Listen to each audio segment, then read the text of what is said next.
Chapter 401. The upper echelons of the Imperial Army had drafted a grand and sinister plan for a long time. That night, the plan was approved by the Emperor. Thus, all the officers in the underground building of the Imperial Army started to carry out complicated tactical simulations. They had to make sure that this bloody surprise attack was flawless, even if it was just a possibility. Thinking about the impact the surprise attack would have on the universe and the endless humiliation and pain it would bring to the people of the Federation, the staff officers of the Imperial Army were so excited that their eyes turned red and their bodies trembled. Naturally, they forgot about the other urgent military order that the Imperial Army had received that day. But after that, they immediately remembered that the expeditionary force far away in the Federation's territory had been ordered by the Imperial Palace. Instantly, their hearts trembled.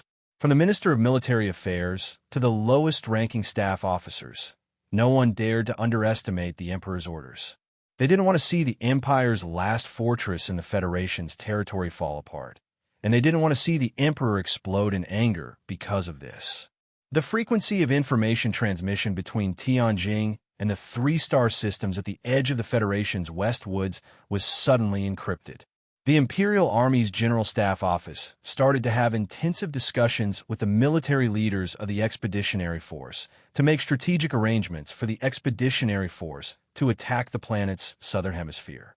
For the past 20 years, the Imperial Expeditionary Force's main strategy had been to defend the 2.5-star systems under their control and wait for reinforcements. They would act as a nail to wedge into the Federation's territory and preserve as much of their strength as possible when it was obvious that they wouldn't be able to expand their victory. They would restrain the federal military's large forces and buy time for the Empire's great counterattack. With just a few words from the Emperor, the Expeditionary Force had to give up on their established and effective strategy.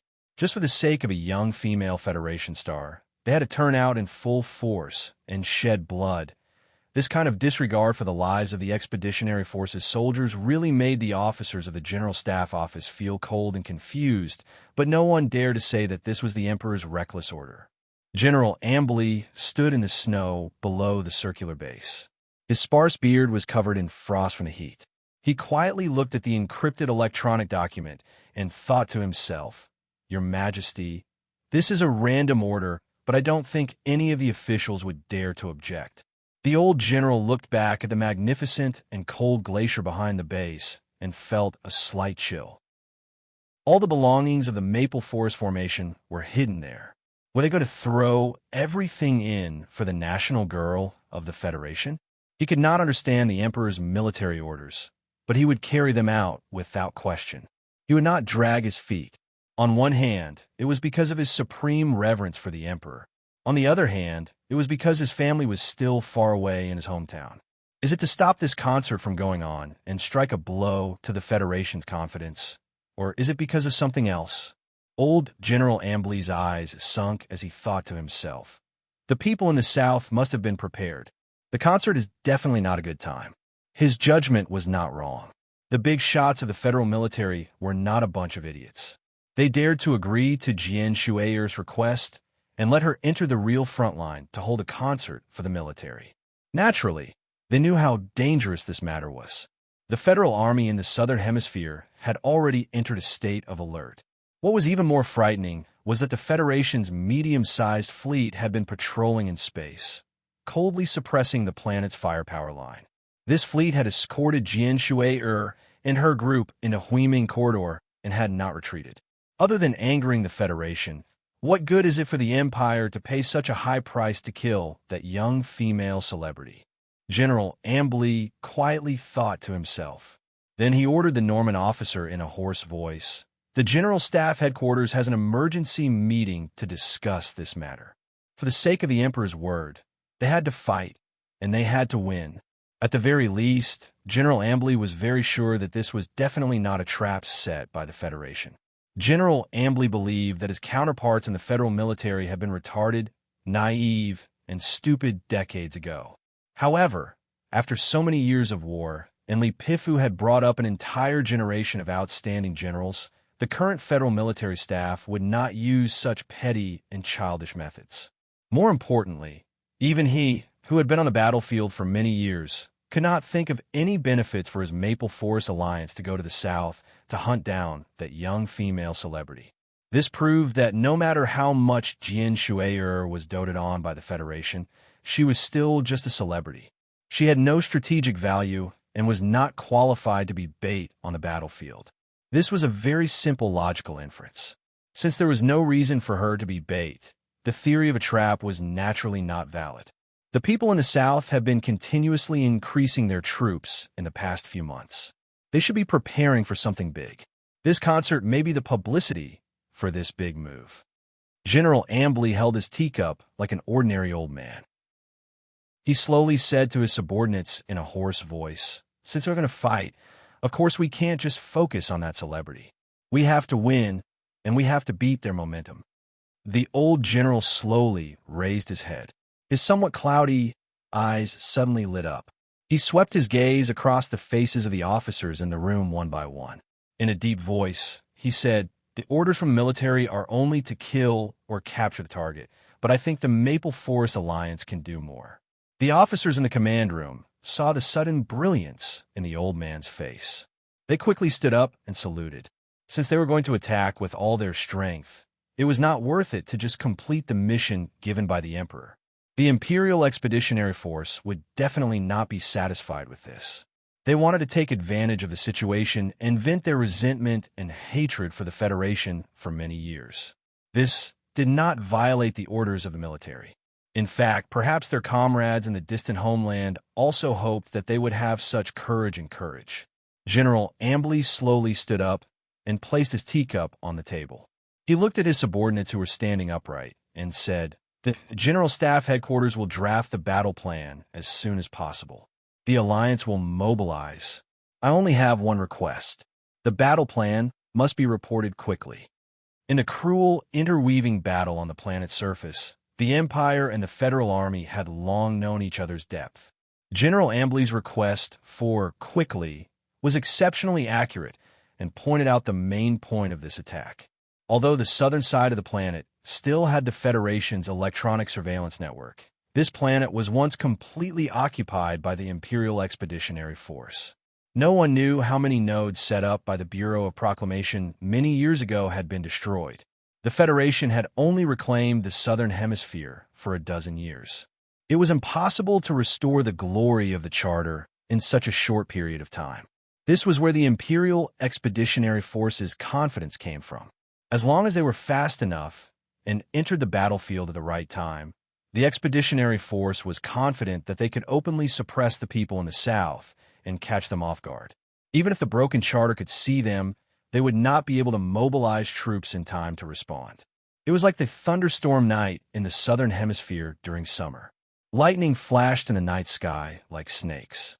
You knew that after the flash of light, there would be a rumble of thunder, but you could not react at all. You could only watch, wait, and slowly cover your ears. 40 minutes later, under the control of the Imperial Expeditionary Force in the northern hemisphere of 5,460, 17 mountain-style military airfields were activated at the same time. Countless black dots of miniature drones buzzed as they took off, flew over the glaciers and forests, and flew towards the south. The Moonwolf Group, which was the best at long-distance raids, began to overcharge. The electronic troops, under the command of the Expeditionary Army, could not avoid the monitoring of the radiance of the Charter, but they used methods that had been hidden all along. They cleverly passed through the remaining civil communication lines underground and began to attempt to hack into a broadcasting relay station that had just arrived on this planet. It was the concert broadcasting equipment of the Federation television. All of this was to prepare for the upcoming war. The Expeditionary Force had to do everything possible to confirm the location of Jian Shuai.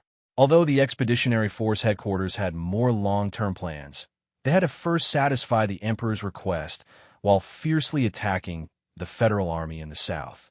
Old General Ambley and a few officers silently stood on the observation tower of the circular base, looking at the glaciers behind the base. A huge alloy door suddenly appeared in the middle of the glaciers. Countless self-driving mechanical tanks and fighter jets slowly drove out of the underground base with a murderous aura. They came out of the ice and snow, so naturally, they carried with them a sense of ice and snow. The same scene was happening at the foot of countless glaciers in the Northern Hemisphere. The three most powerful mechanical brigades of the Maple Forest Alliance would all be thrown into this absurd war that was destined to go down in history. Although the battle on this planet was only the prelude to this magnificent war, it was still a battle that was destined to go down in history. Old General Ambley calmly looked at the rumbling tanks under his feet that crushed through the ice and the fighter jets that were undergoing pre-battle inspection. His old heart was unprecedentedly full and healthy. A general could only release his brilliance on the battlefield. On this planet far away from home, other than the flying artillery, what else could dispel the terrible loneliness? But even at this moment, he still didn't forget the Emperor's strict order. He muttered to himself, "Little girl, even if you want to hide or run, I will make sure you have nowhere to go. You can only walk into the place I want you to go." The old general firmly believed that once the attack began, the Federation's national girl would definitely not be able to board a battleship and leave this lonely planet where it was difficult for her to return home.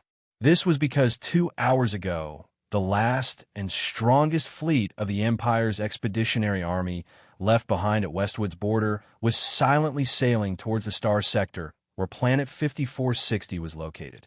The air quality of Planet 5460 was extremely good.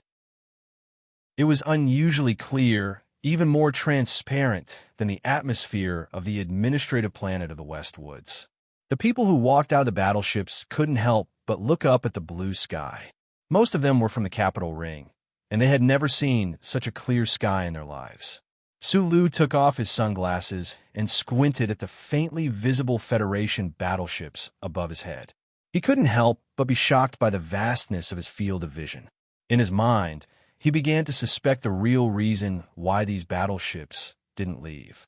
The Federal fleet had always patrolled in the middle space of the star system. Patrolling in low space like this required them to resist the huge gravitational force of the planet. The energy consumption was not something the current Federation was willing to bear.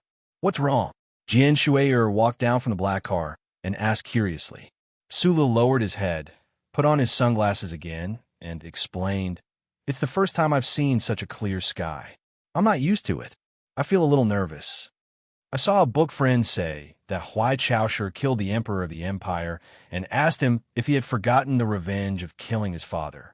This part was copied from Ening.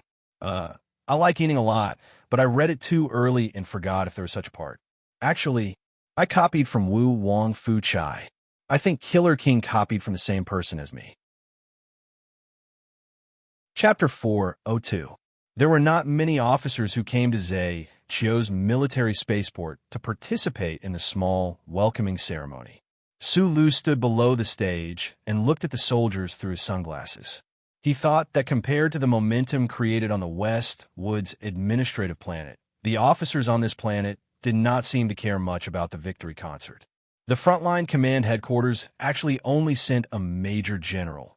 Most of the Federal Army stationed in the southern hemisphere of Planet 5460 were directly subordinate troops of the Westwood's military district.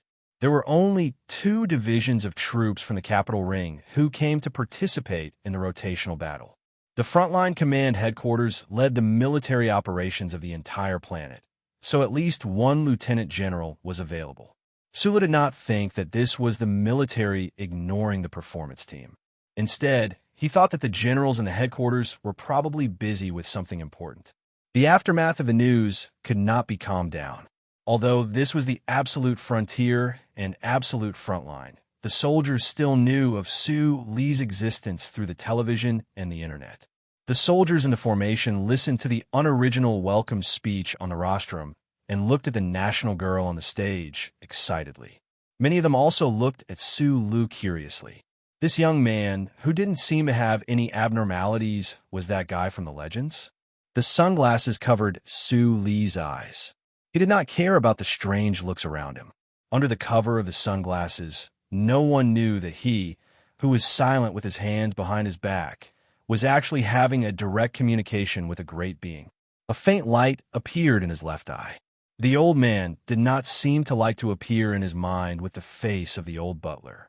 Instead, he used the light talismans to communicate with him directly. I think this is a big deal, but I don't know when the Department of Defense will tell the truth about the mission. Sulu thought in his mind. I'm carrying out a military mission. If something really happens to the concert, you have to help me. I can't let anything happen to Jian Shui'er. The glory of the charter was an invisible existence, but in his left eye, rows of characters could be seen with the naked eye. A row of characters flashed. The electronic monitoring network in the Northern Hemisphere has been completely destroyed. Less than 2% is left. It is unable to support the overall monitoring calculation. The Southern Hemisphere is 47% complete. The overall monitoring calculation can be attempted. Can I know what the DoD is doing in secret? You don't have the authority in this area, but I think you will receive a new mission soon. Sulu understood what he meant. He stood silently in the sunshine of Zhejiao Airport. According to the old man, as long as he stayed in the Southern Hemisphere, he could protect himself and Jianshi, no matter what the people of the Empire in the North did or what the Department of National Defense secretly planned. After the simple welcome ceremony, the concert team left Zhejiao Airport with the guidance vehicle and military police sent by the frontline command and headed north. The further north they went, the hotter they felt. The clear sky outside the black car seemed like it could burn up at any time. Jian Shui'er sat in the back with her eyes wide open.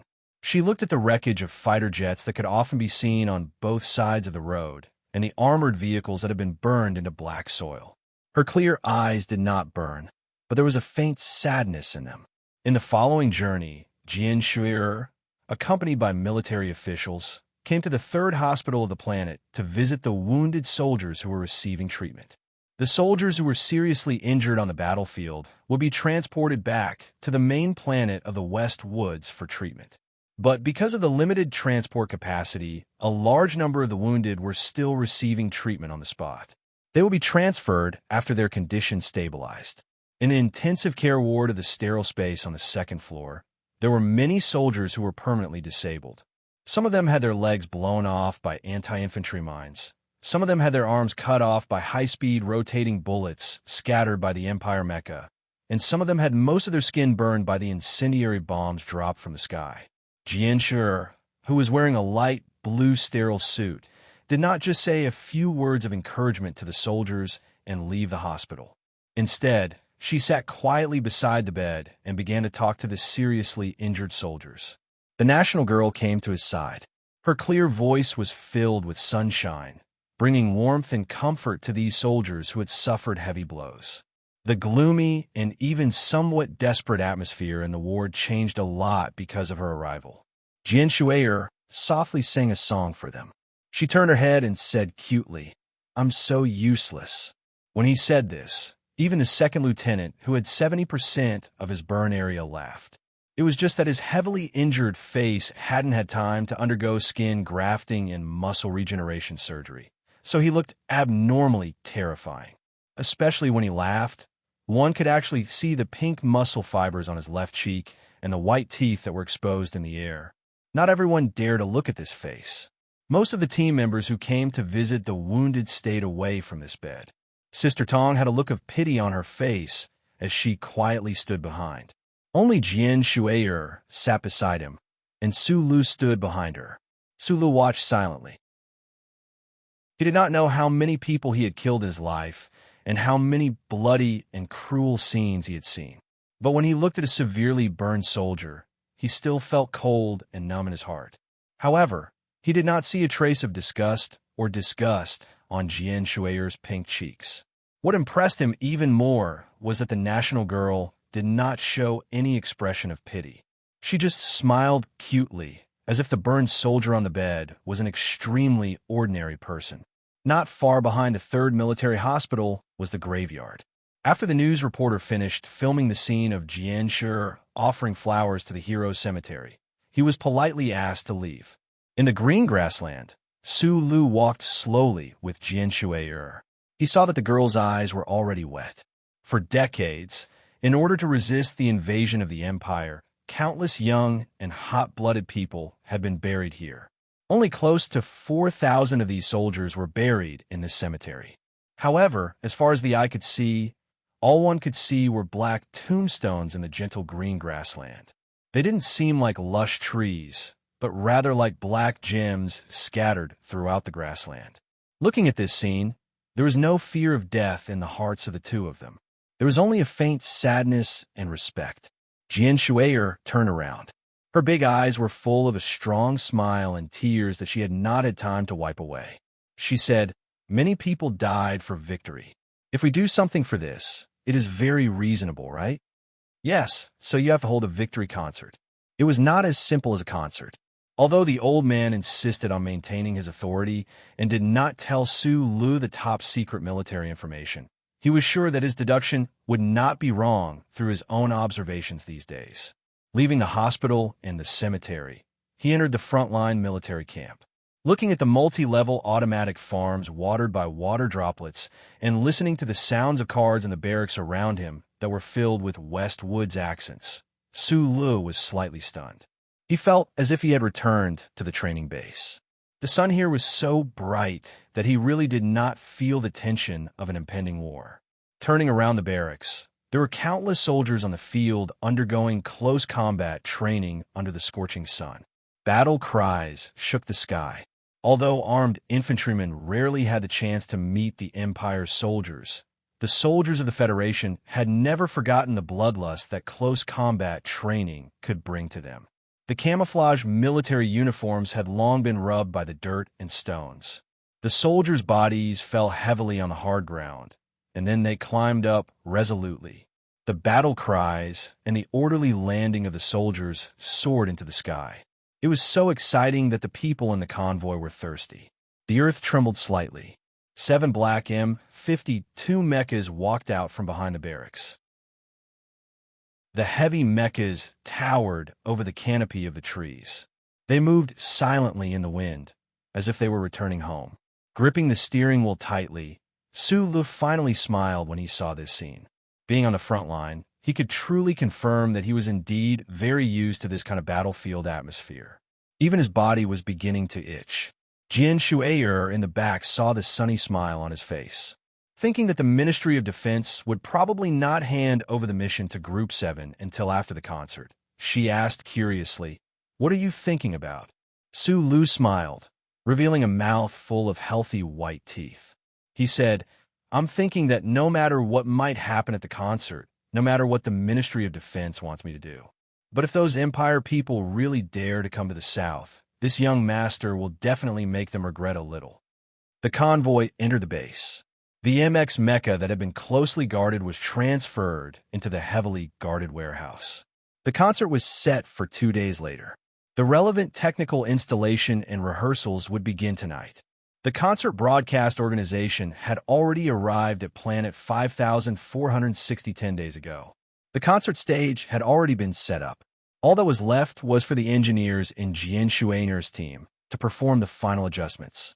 Of course, the broadcast organization for the Victory Concert could only be the Federation television station.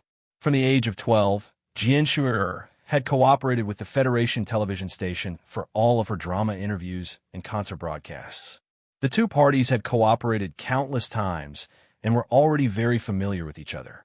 Su Lu stood behind Jian Shui'er, seeing her smiling and greeting every staff member of the television station with a friendly and cute smile. An inexplicable sense of pride welled up in his heart. This was the uncle's daughter, the dream lover of his adolescence. She was indeed worthy of his love. However, no one noticed that at the side of the concert venue, the pulse balancing system of the high-power signal relay station had a momentary imbalance. It seemed that some kind of external signal was invading. It's a pity that we can't go and see the grand scene of the concert with our own eyes. Logically speaking, the rehearsal tonight should have given our fleet some signal. In the command hall of the Federal Fleet's flagship outside the planet's atmosphere, a middle-aged commander held a cup of coffee and looked at the brightly colored planet under his feet and said emotionally, "This Federation medium-sized fleet was composed of the Sinew series battleships." The commander of the fleet was a female major general in her 40s, Hong Yujing. She was the sister of the commander of the Federal Fleet, Hong Yuliang. Major General Hong Yuliang smiled and said, "The concert will be broadcasted to the entire Federation the day after tomorrow. We will be able to see it all the same." Her deputy commander suddenly frowned and asked in a low voice, "Wasting so much energy and leaving the fleet here just to ensure the smooth performance of a concert. I don't know what the Department of Defense is thinking when they spend so much energy." Major General Hong Yujing looked at him quietly and said with a smile, "Because this is a concert called Victory. There's one more chapter tonight for sure, but at this time, I have to leave immediately. After all, it's the last day of the new year. I can only write it when I come back. There's too little time. Unfortunately, it's a bit rough. Originally, I really wanted to write the scene of the mecha walking through the canopy, but my brain isn't working well. I can't find the words. I'll find another chance to write that scene in the future." Chapter 403. Major General Hong Yujing didn't explain further to her deputy, because the secret military order was only passed to officers at her level, and it wasn't announced to the lower ranks.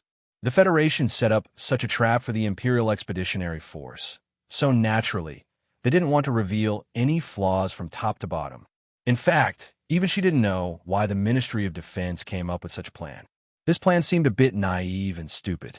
Would the Imperial Expeditionary Force really lose their mind and give up the defensive strategy that the enemy had persisted for more than a decade just because of that national girl?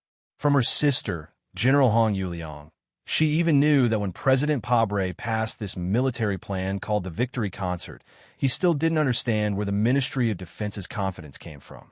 However, in the end, President Prabal still made up his mind and passed this military plan.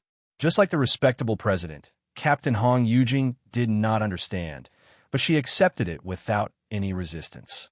She also made meticulous tactical deductions and preparations for the upcoming war, because this plan came from the old man beside Feiching Lake. To the senior generals of the federal government and the military, the old man had long since taken off his martial uniform and returned to the lake.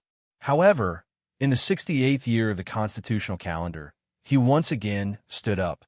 What kind of inconceivable yet incomparably exciting news was this? The universe had been peaceful for too long, and the Federation had been waiting for too long. They couldn't tolerate the Empire's expeditionary force on their own land anymore. When the God of War made his move, the world was in chaos. No one knew why the wise and powerful old man forced this military plan, but everyone in the Federation firmly believed that under the wise leadership of the God of War, they would definitely win. Major General Hong Yujing knew that the mission of her fleet was to cover Jian Shui'er's departure, but she also knew that if the Imperial Expeditionary Force really attacked, that old Fox Umburi would definitely not miss her. But could the Imperial Expeditionary Force calculate that the Federation spent a few months to set up a diversion just to bury a surprise force there? She looked at the planet below the porthole of the battleship. She looked at the light yellow mountain range at the intersection of white and green on the surface of the planet. She smiled and smoothed the wrinkles on her forehead.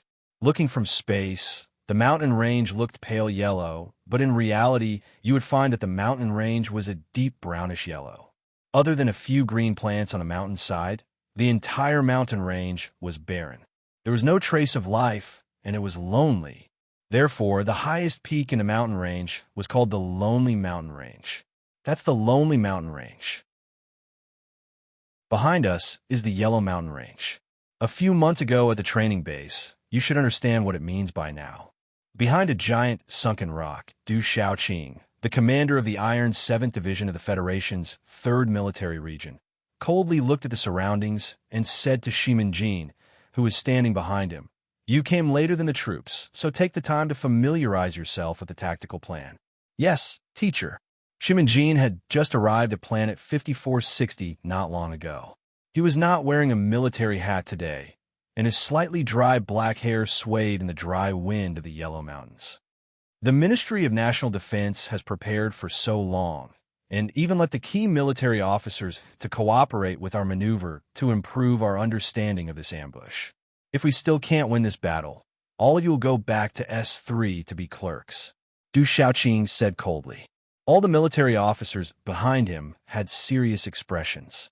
They all stood at attention and said in a deep voice, "We will complete the mission." Behind this group of military officers, countless firepower equipment suitable for mountainous warfare were undergoing the final adjustment and camouflage. Behind the artillery position, some large equipment was covered with dark yellow camouflage cloth. It was hard to tell what it was, but it looked like it was a mecha. The entire Iron 7th Division was now distributed between the Yellow Mountain Range and the Silent Mountain Range. However, with so many people and so many equipment, they did not make any noise or leave any traces on a mountain road. The tactical quality of the division was fully demonstrated during this preparation process. The results of the Ministry of National Defense's tactical deduction are out. A staff officer walked behind Du Xiaoqing and said in a low voice. Then, with a pull of his hands, he opened the scroll-like electronic map and quickly operated with his hands, marking the places that needed attention. He explained to him and the officers around him, whether it's a feint or a full-scale attack, since the Department of Defense has determined that the other party is the target, we can't do anything. Then the opponent must attack Zaiqiu Airport before the warship takes off, thus forcing the target to move west from the concert location and leave the planet through Luoqiu Airport. The Yellow Mountain Range is the only route they have to pass through. Just to confuse our line of sight, there will definitely be a full force attack on the line of demarcation.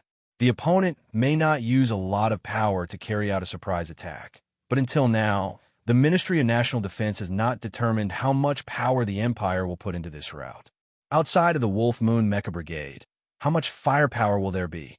I don't want to know how many troops the Empire will send. Du Xiaoqing looked at the ambush position under his feet and lightly waved his black lambskin gloves.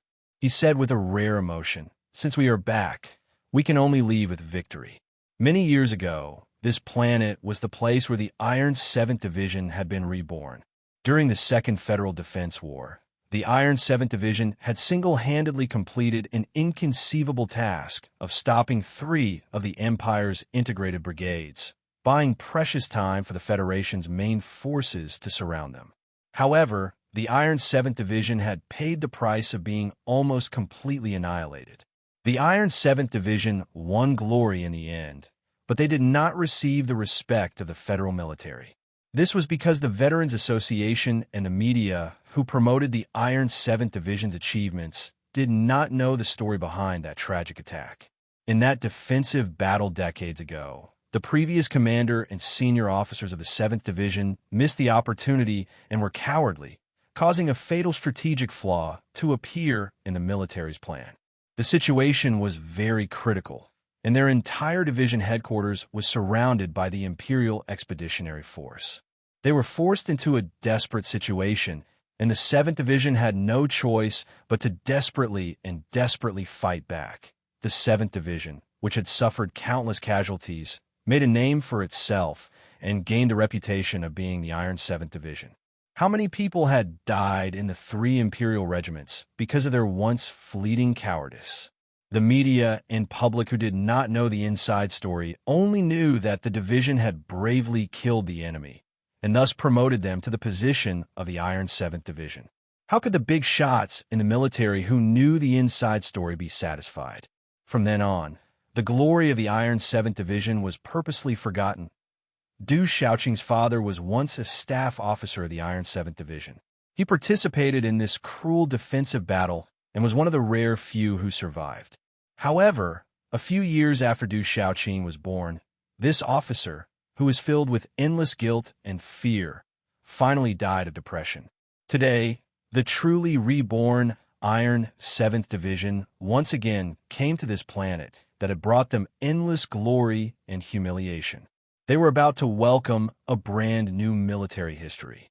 Du Xiaoqing quietly looked at the undulating mountains of the planet and said slowly, "This is the first battle since the Iron 7th Division officially returned to the front lines after decades.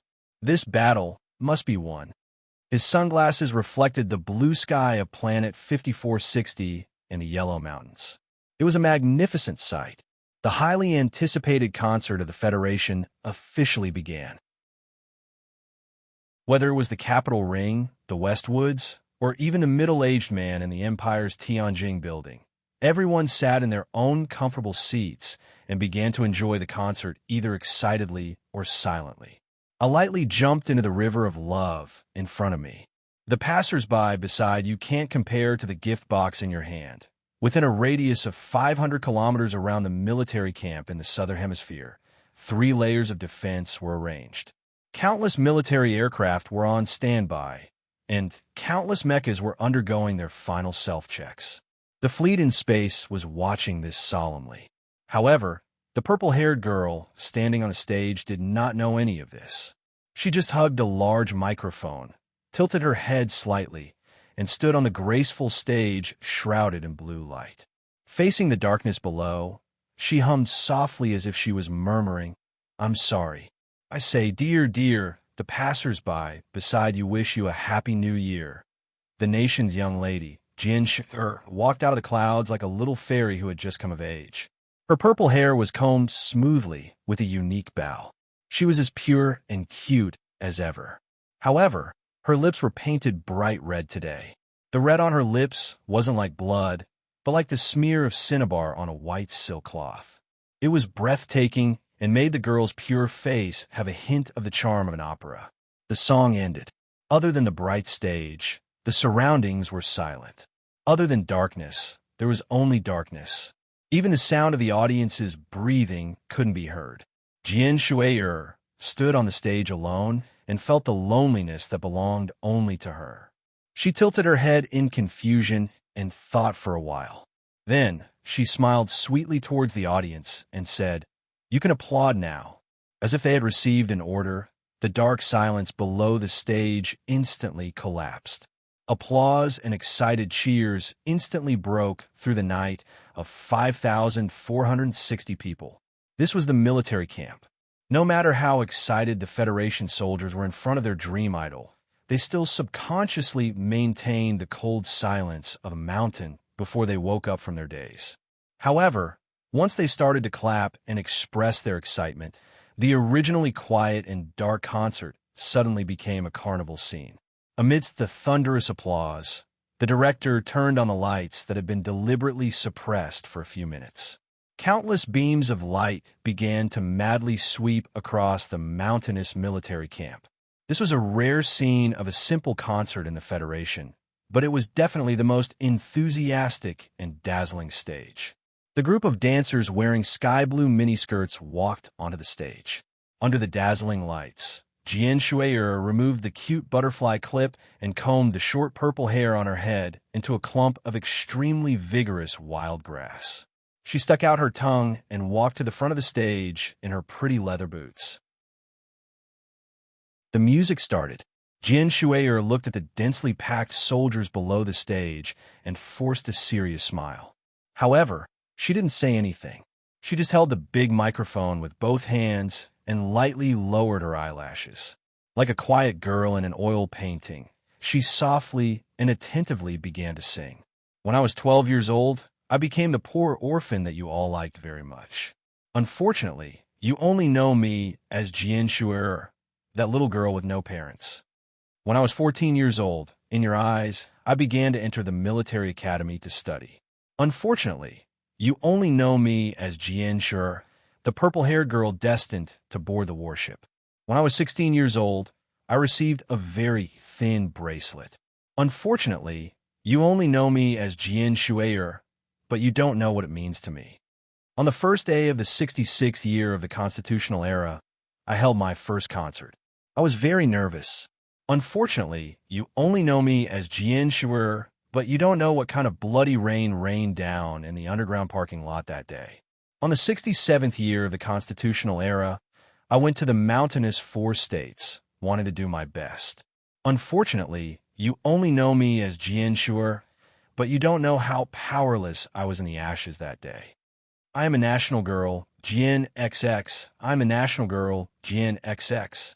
When I smile, I'm not used to looking back. I'm not gentle. I just want to use my naturally cute smiling face to walk quietly with you. Because I'm just an ordinary girl Gen XX. Fireworks flew and the concert reached its climax. Sula looked at the national girl on the stage with tears in his eyes. However, he didn't know that far away, countless missiles rose into the air, just like the fireworks that filled the sky behind the stage. Chapter 404. The reason why I can't not read it is because it's very long and tiring, and it doesn't cost me any money. Wouldn't you be losing out if you don't read it? Here's the main text. Unavoidably, I, Tomcat, Lazy Cat, will recall the past, report the present, look forward to the future, and open my account book. After all, the year is almost over, and it's about to enter an even number of years. First, I'm terrified. Don't laugh in a hurry. It's not because I'm terrified of receiving your love. It's because in the blink of an eye, it's already 2001. It's making a middle-aged man like me panic. I'm turning 33. How time flies. When I wrote a nonsense serial in 2001, there was a line in it.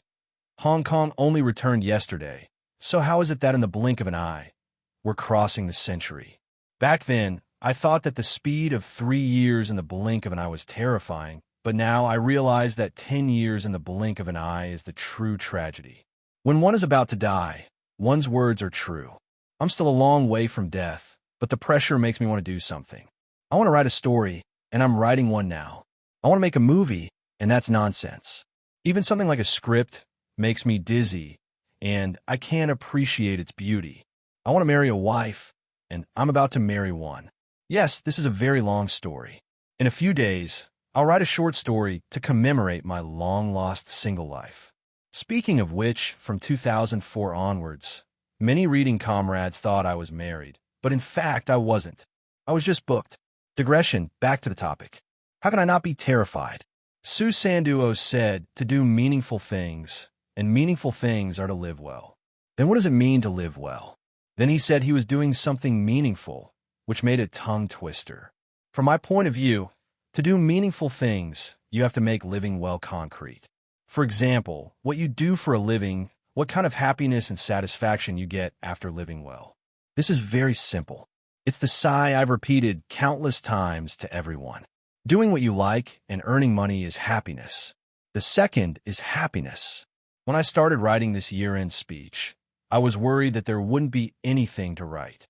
Of course, when I saw the long paragraph of nonsense at the beginning, I realized that I had underestimated my nagging and long-winded abilities.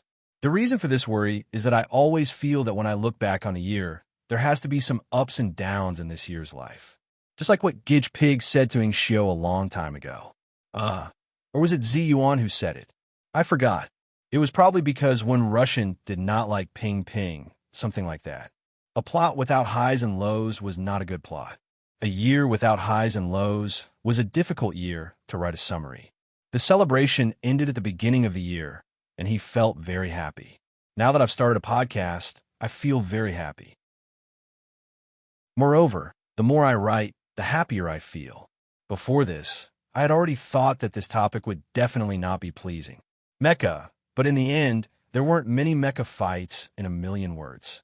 If it was Interstellar, I would definitely not admit it. I don't have the ability to do architecture. If it was sci-fi, you can just kill me.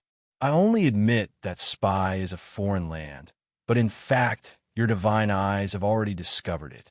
What I want to write is just a story, but I can't find where to put the background, so I can only put in a completely different world, but in essence, it is exactly the same world. For this kind of irrelevant topic, I brace myself and start writing because I really like it, and I'm sure that I can fully immerse myself in it, but I've already prepared myself mentally. In the end, the response is still sloppy. There are more than 80,000 views, and it's still slowly increasing. You have to know that during the same period of the year, there probably wasn't much more. Excluding the selectivity of the topic, I find that I'm okay.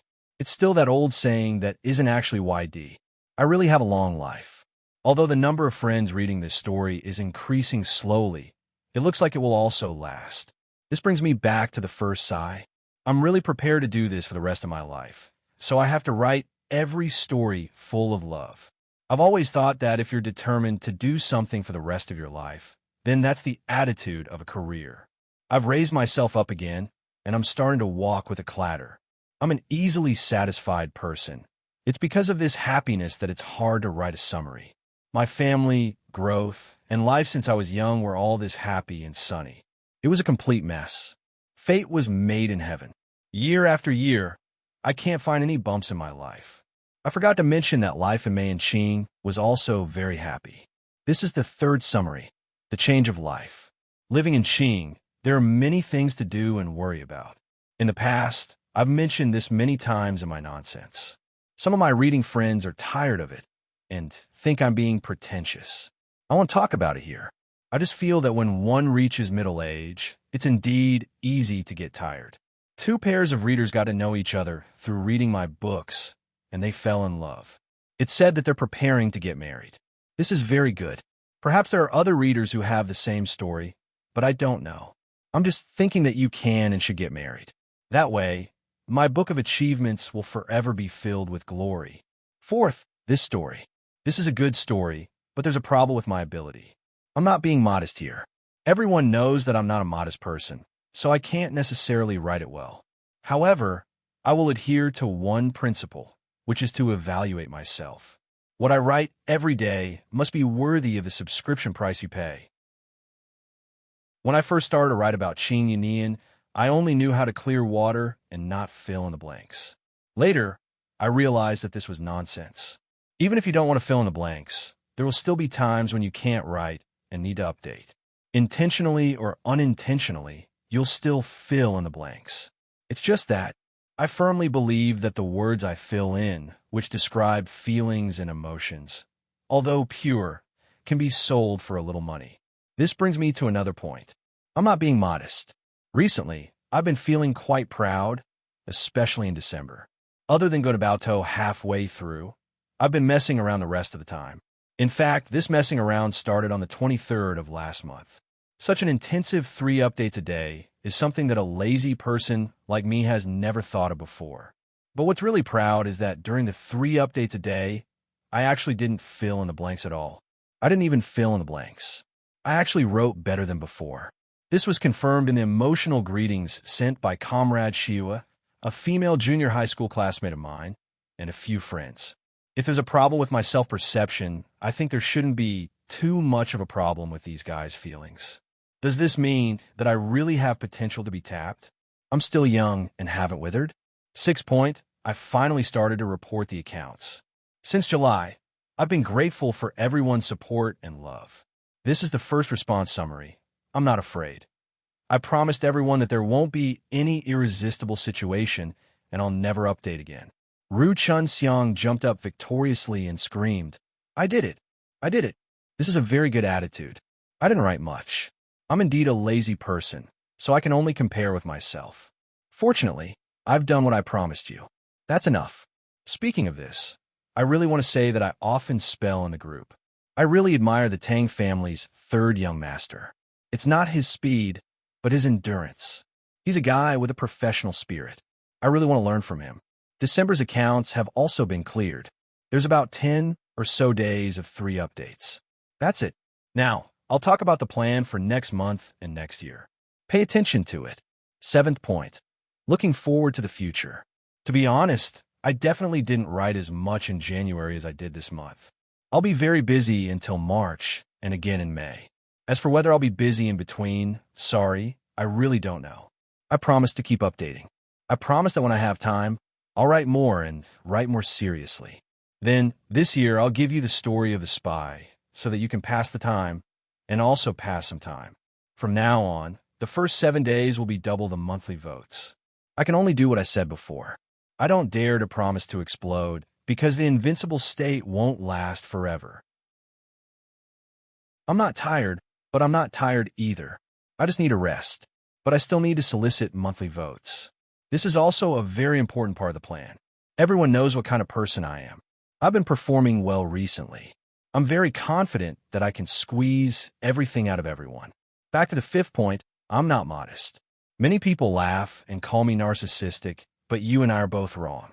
I don't have low self-esteem, but my mood is easily affected.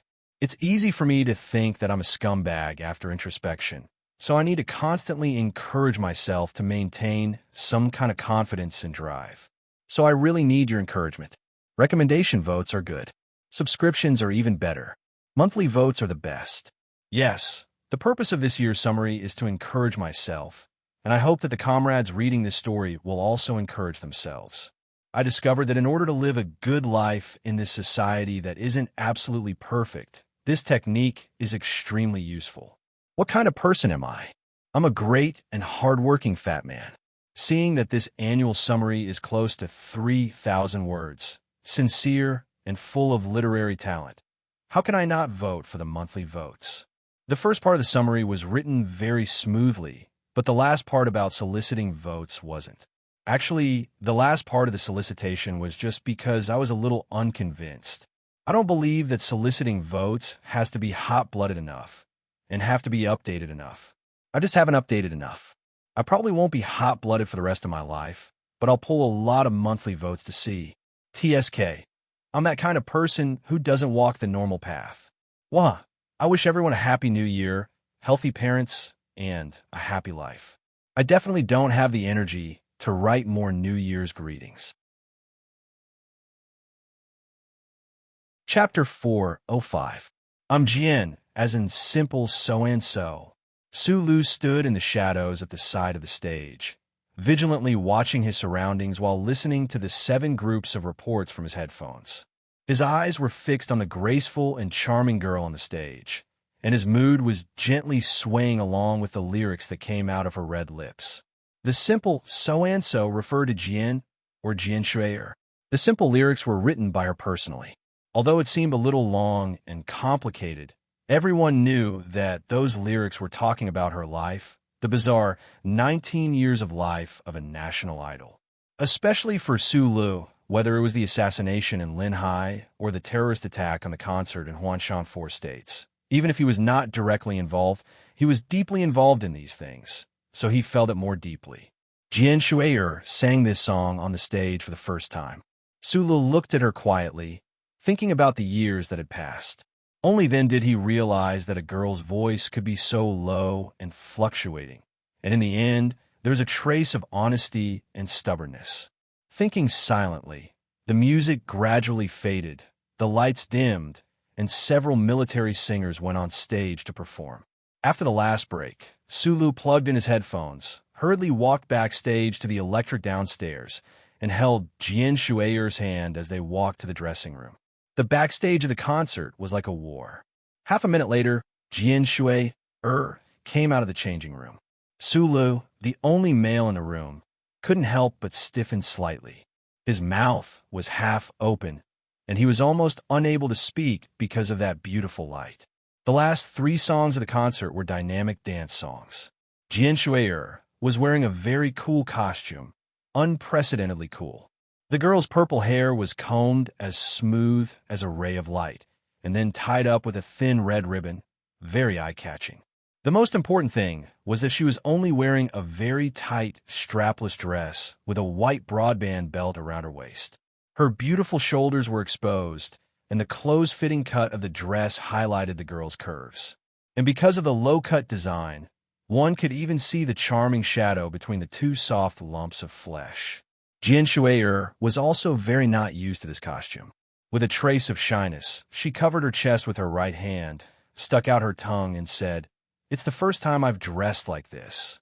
With this small movement, the girl's playful and youthful sexiness gushed out of her body. Sulu was a little embarrassed and lowered his head, only to find that the soft and tight red skirt was surprisingly short, revealing her slender legs. Sulu was silent, thinking that if she went on stage and danced like this, wouldn't the soldiers see everything? Jian Shuier had always appeared in public with a healthy, fresh, and cute image. Now that Sulu knew her family background, he naturally knew that this national girl didn't need to show her beautiful body, and probably no one would dare ask her to do so. It's hard to imagine what those soldiers will do when they return to camp tonight. Maybe it was because of the contrast between the noisy backstage and the quiet here, or maybe it was because the girl in front of him was charming and sexy enough to turn everyone upside down, which made Sulu a little awkward. He actually said what was in his mind. He just didn't say that if the girl went on stage like this and exposed her body freely, it would definitely make countless people fantasize. This costume was not prepared by the performance team in advance, but by Jian Shui'er after they went to the hospital and the cemetery that day. The girl bravely put down her right hand that was covering her body. Her cheeks were a little hot, and she opened her big eyes and said to Su Lu, for the Federation, they stayed on this faraway planet for 2 years. You know, some of them are younger than me. Maybe they haven't been in love before. They will die. Jian Shui'er took a deep breath, and her short red skirt fluttered gently. She narrowed her eyes and said cutely, if that's the case, isn't it good to make them happy? This beautiful and moving national girl was undoubtedly the most lustful object in the Federation. Wearing the poster of the warship's military officer uniform, who knew how many otakus and uncles would accompany her in the middle of the night when they were lonely. Not to mention, she was dressed so charmingly today, just like a little fairy. In fact, Su Lu was also one of these people, so right now his face was a little hot. Su Lu said to make them fantasize, and Jian Shui'er said with her big eyes, for the Federation, they stayed on this planet for 2 years. Maybe they will die. These young people probably haven't even been in love before, so what's there to be afraid of? I don't even care if they lick me. Su Lu blushed, thinking that she seemed to have done it before. In the strong rhythm of the dance music, accompanied by many dance groups, Jian Shui'er appeared in the center of the stage in an unprecedentedly cool outfit. She held the standing microphone tightly with both hands, and her eyes were as clear as autumn water. She looked at the night sky and sang, and then she began to gently twist her body to the rhythm. Her movements were very smooth and seductive, but it had the unique innocence of a young girl. Regardless of whether it was her moving eyebrows or the slight movement of her waist, she did not deliberately reveal a trace of seductive gaze or body language. However, the young girl's peerlessly beautiful and inviolable face, coupled with this skin-tight short skirt that could kill eyeballs, the tens of thousands of Federation soldiers on the stage were first stunned, and then they were silent, and then a loud echo suddenly broke out. In the previous concert, most of the applause and cheers were heard, but now it turned into excited whistles. Su Lu nervously watched her on the stage. That red miniskirt was made of extremely thin material, and it was extremely tight-fitting, making the girl's tight and enchanting legs look extremely seductive. The designer was not satisfied and actually made a slit on both sides of the miniskirt. As the girl gently twisted, the dazzling spring scenery inside the miniskirt was faintly discernible. The whistles under the stage became crazier and crazier. The members of Group 7, who were responsible for the security work, were dumbfounded. The people of the performance team and the broadcasting team looked at the national girl on the stage who they had never known before and were completely shocked. Su Li's mouth was dry. He really wanted to take off his black formal suit, rush to the stage, and tie it around her waist. However, what she said before had touched him. Just listening to the crazy reaction of the soldiers under the stage, he couldn't help but feel a little puzzled. Was this to rally the soldiers' hearts or to shake the soldiers' hearts? The youthful and playful little sex appeal on the stage was played to the extreme in the last song. When Jian Shui'er, who changed into a dark Federation female officer uniform, appeared on the stage again, the little sex appeal had completely become a divine artifact that catalyzed male hormones. Everyone in the Federation saw her appear on the screen in this battleship commander uniform when she was 14 years old. This represented the collective memory of a generation. Today, the short skirt of the captain's military uniform was cut to its shortest length, and the top 2 buttons were undone. Only a military officer's scarf was casually draped over her fair skin. Her slightly messy purple hair was stuck to her moving cheeks because of the fragrant perspiration that seeped out from her perspiration. Still inexperienced, still shy, Jian Shui'er forced herself to calmly release all the charm of a female captain. It turned out that this was the final climax of the concert. Su Lu stared at this scene in a daze. He didn't notice that the thousands of fireworks behind the concert were once again lit up, and the pillars of light that created the crazy atmosphere began to sweep again. Countless fireworks exploded on the strategic boundary line between the north and south of Planet 5460. The electric control network on the front line of the Federation had been monitoring the missile base of the Empire. But the first to launch an attack in the dark was not the missile force of the Empire, but the 17 Empire armored regiments with the momentum of tigers and wolves. Armored vehicles and self-propelled heavy cannons poured ammunition without any regard for the cost. The dense and terrifying roar was absolutely not one after another, because there was absolutely no moment of interruption in the middle. The front line, which had been quiet for a long time, was like a hurricane. Once it landed, it began to show its terrifying power. On the boundary line between the north and south that stretched for 3,000 kilometers, countless clouds of smoke rose into the night sky. Before they could disperse, they were shattered by the second wave of attacks. The loud explosions and blinding flashes were like fireworks in a concert, illuminating the entire sky. The high-speed Empire armored regiments and the even faster mecha squads shot out a soul-devouring and life-reaping rain of bullets from their cannons, madly sweeping the Federation's defense line. It was just that the light beams couldn't kill people, but the rain of bullets from the Imperial Expeditionary Force continued to destroy the Federation's defense line, reaping the lives of the Federation soldiers. At the end of the 68th year of the constitutional calendar, Jian Shui'er held a concert on Planet 5460 called Victory. The Imperial Expeditionary Force suddenly launched an all-out attack, charging towards the south with an indomitable momentum and terrifying firepower. It was as if they turned into 17 unstoppable sharp knives, stabbing straight towards the southern hemisphere. This planet, which hadn't had a large-scale war for a long time, finally began to tremble. The attack of the Imperial Expeditionary Force was like a hurricane. The moment it landed, it began to show its powerful, destructive power without any hesitation. The Third War between the Federation and the Empire officially began because of a concert. The location of the Victory Concert was in the Southern Hemisphere Federation's headquarters, which was still a long distance away from the location where the Imperial Expeditionary Force launched their attack. However, as soon as the concert ended, an ear-piercing air defense siren filled the sky. The soldiers, who were still immersed in the impact of Jian Shui'er's uniform, suddenly had a serious expression on their faces. They woke up from their crazy emotions and quickly began to return to the camp, preparing for battle.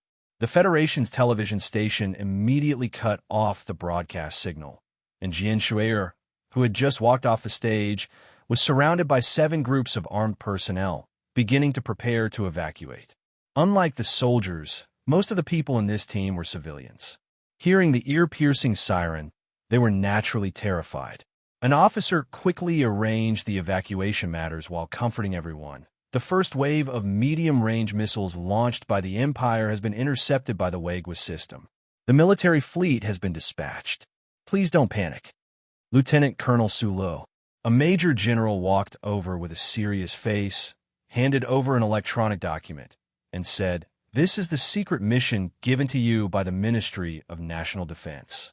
Suli's heart sank slightly. He knew that things had finally come. I originally planned to write about the concert briefly, but as I wrote, I didn't want to stop because I wanted to see Jian Shui'er wearing those too cool and sexy clothes. I'm actually a little excited. Forgive me, the next chapter will be a little later. Chapter 406. Sulu looked at the top-secret military electronic order and narrowed his eyes. All the questions he had after receiving the mission from the headquarters of Whitewater Company a few months ago were partially answered by this document. Since the Victory Concert was a small part of this large-scale military operation, it made sense for him and Group 7 to be in charge of security. Therefore, he didn't ask any boring questions like whether or not he could accept the mission. Instead, he asked the Major General, "We only need to send Jian Shui'er to the warship, and the mission is considered over?" The Federation's Major General couldn't be young. A Major General under 40, like Du Shaoqing, was extremely rare. The Major General in front of him was around 50 years old. His expression was cold, and he wasn't very polite to Su Lu. He said in a deep voice, "What you need to do now is to execute, not ask. The headquarters will send a reinforced battalion to escort you to Zichio Airport. You need to leave immediately." Su Lu nodded silently and looked around. Although the headquarters couldn't hear the explosions at the front line, they could faintly smell the smoke and feel the pressure of the Imperial Expeditionary Force's large-scale attack. The members of Group 7 were already prepared to depart. Jian Shue'er's team was also waiting to depart. In this tense moment, everyone's movements seemed to be countless times faster than usual. After all, if they stayed here any longer, no one knew if a missile would fall on their heads in the next second. The general said in a deep voice, "Let's go. I will personally accompany you." Su Lu knew Jian Shue'er's identity, so he was not surprised by the Major General's words. He narrowed his eyes and looked at the figures around him in the dark. After confirming that the military had sent an entire mechanical division to protect them, he was slightly relieved. He turned around and held Jian Shue'er's hand and quickly walked to the black car. After getting into the car, he turned on the car's radar and main control system as fast as he could. At the same time, he put on his sunglasses and said in his mind, "Old man, watch the road for me." After getting in touch with the Federal Central Computer, Su Li's mood became calmer. He didn't see the impending crisis as terrifying. Accompanied by pungent exhaust fumes, a fleet of military vehicles using compound power roared out of the base camp in the dark night and quickly advanced toward the Zuchio spaceport in the southwest direction.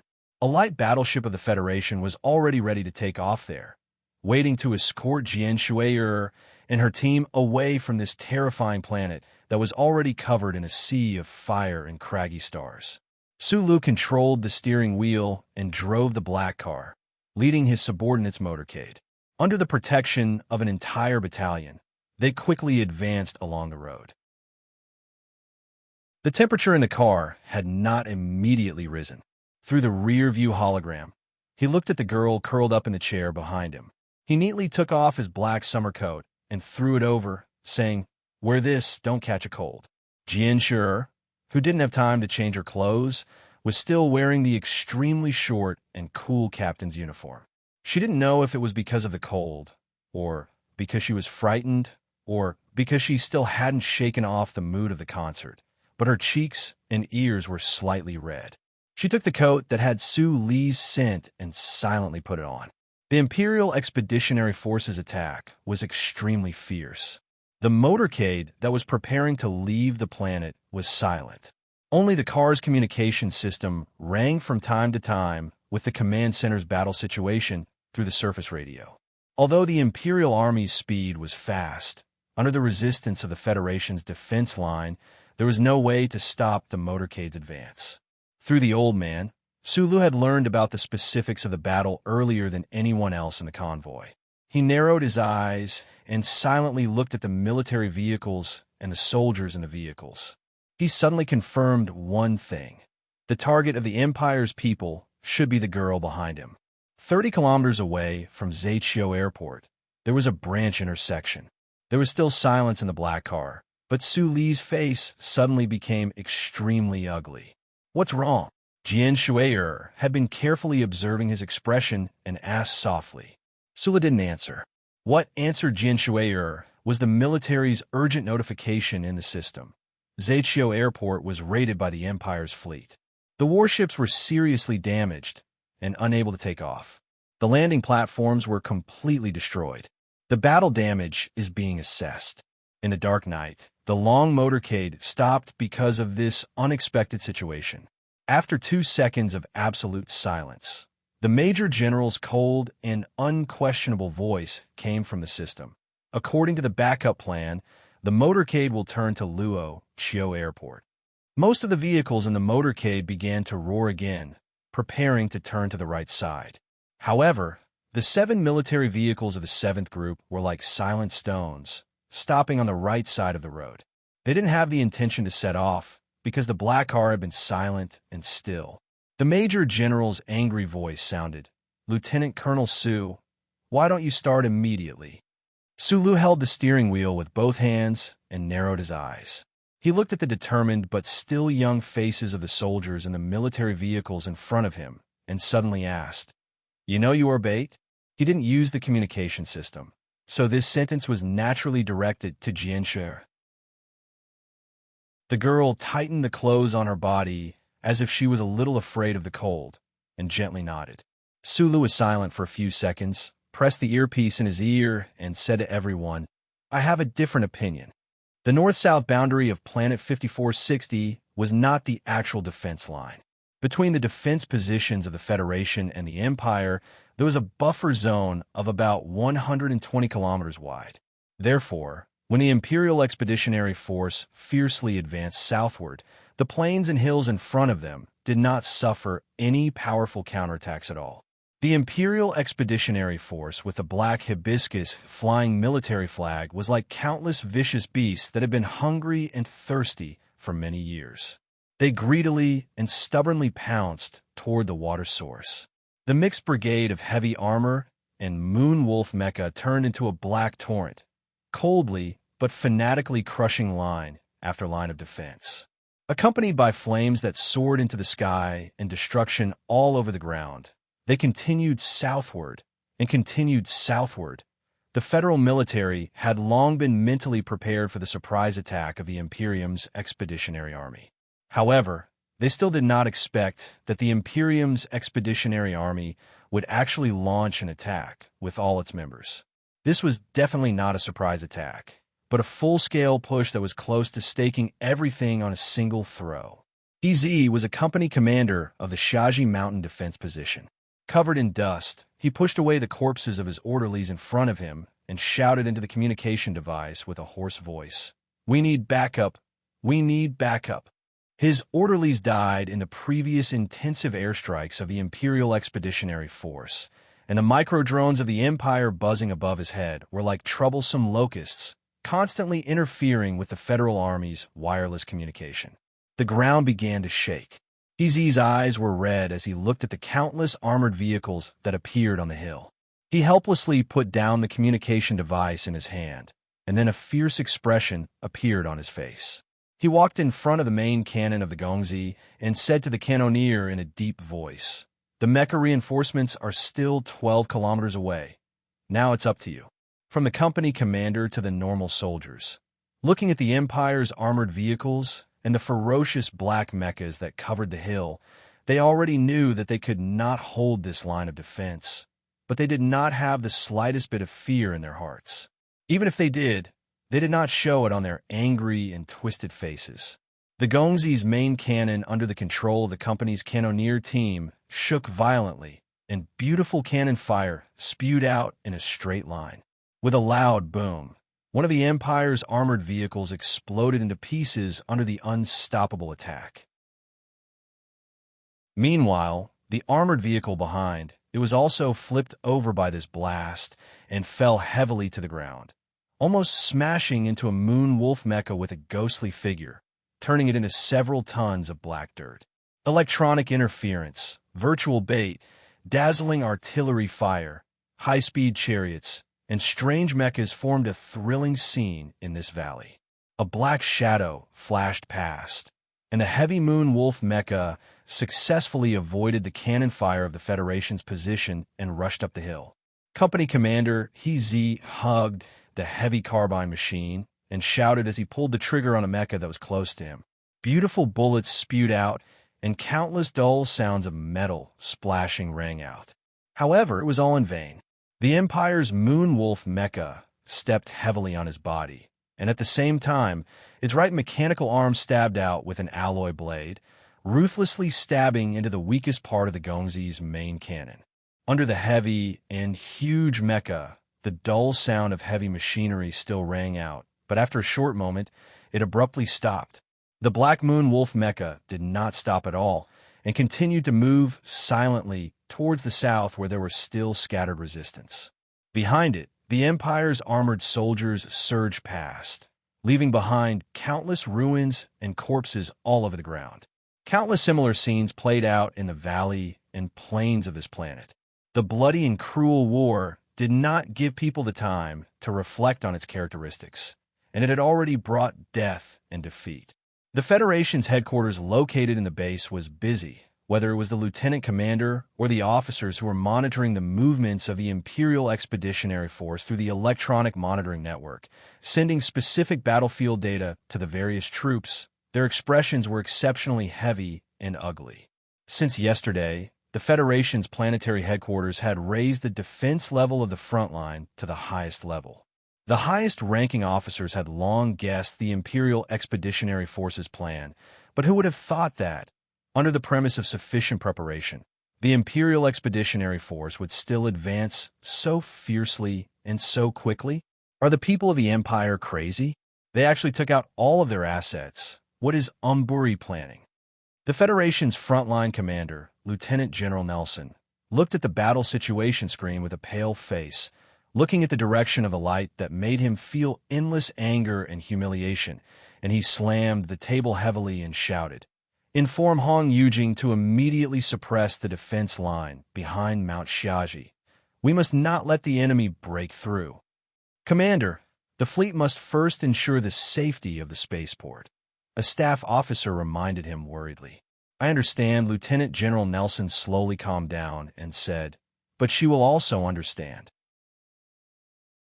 The federal military had always thought that the military leader of the Imperial Expeditionary Force in the north, Old General Umburi, was only using this seemingly exaggerated full-scale attack to cover up a certain 1,000-mile surprise attack that they were determined to win. However, the reality was not so.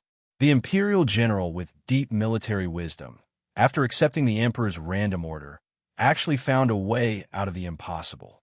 He used a full-scale attack to cover up the 1,000-mile surprise attack. But wasn't he also using that surprise attack to cover up this decisive and terrifying full-scale attack? The Federal Army was very likely to fall into a situation where they could only focus on one thing and lose the other.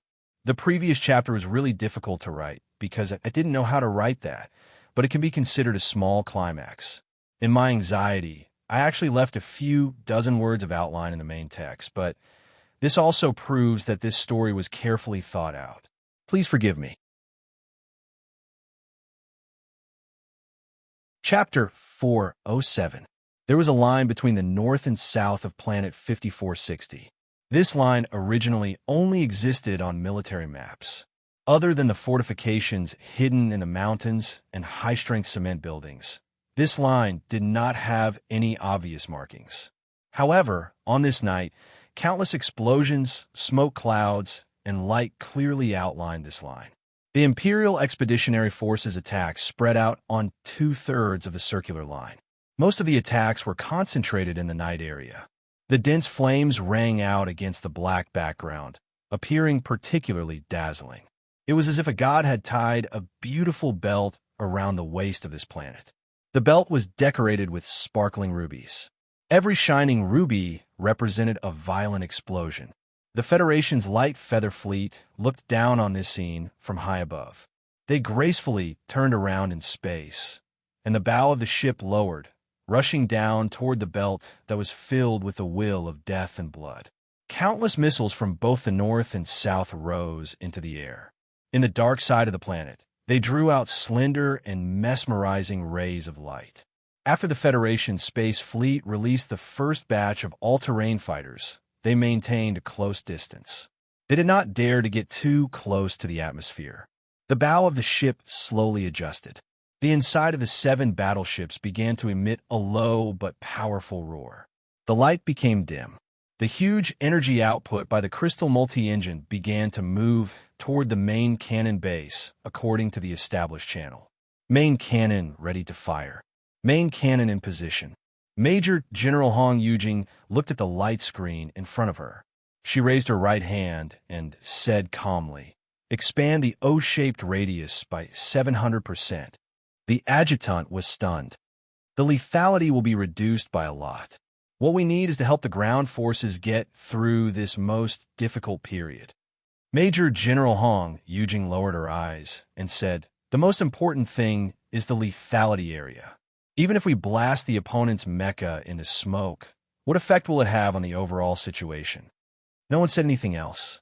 In a current situation where crystal mines were scarce, the fleet that should have been the most terrifying force in the universe had an innate sorrow. The battleships had a huge power that the ground forces could not resist, but they did not have enough energy to support it and turn this power into victory. 5, 4, 3, 2, 1, fire. The countdown for the Federal fleet's main cannon ended. The battleships floating in the dark side of the planet instantly entered some kind of absolute stillness.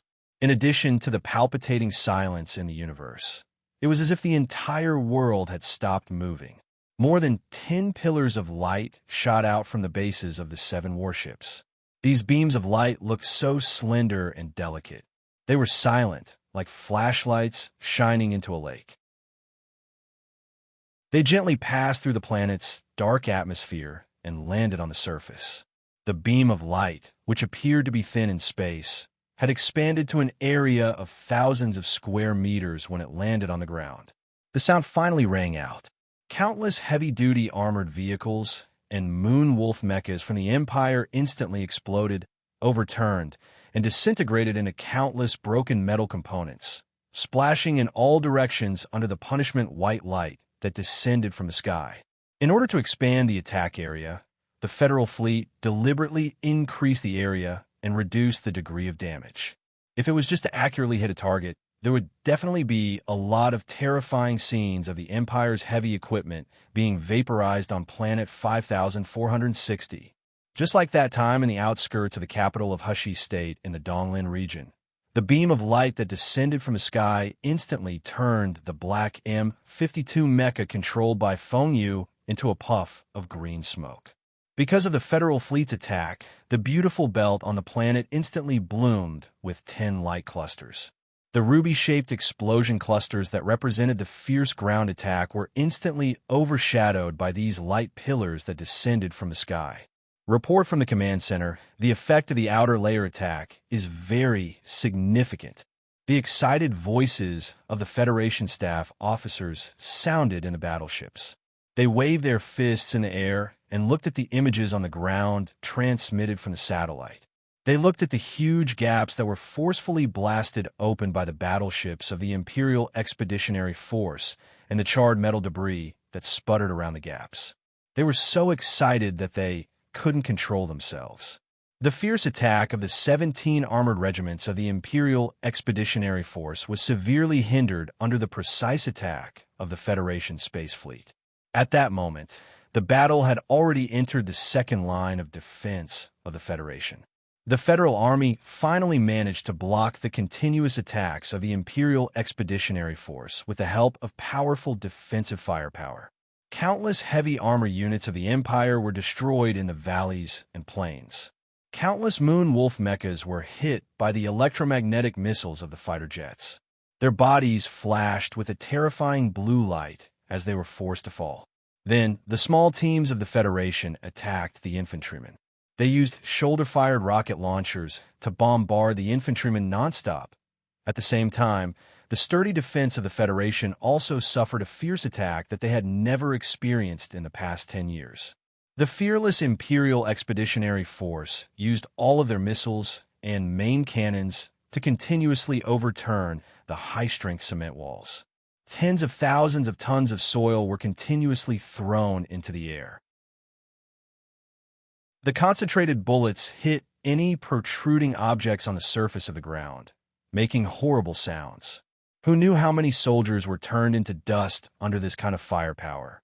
The 3 mecha brigades will be here soon. The second wave of attack from the missile base is ready. Major General Hong Yujing frowned as she looked at the markings on the screen. She confirmed that the fleet had already helped the command center stabilize the situation. Although the attacks of the Empire were still as terrifying as ever, with the follow-up forces of the Federation catching up, they could at least hold the third line of defense. Right at that moment, the radar system of the light feather battleship suddenly emitted a sharp alarm. The quiet space was still quiet. There were no signs of the enemy. Why did the alarm sound? Major General Hong Yujing quickly walked back to her seat. Her expression was abnormally cold.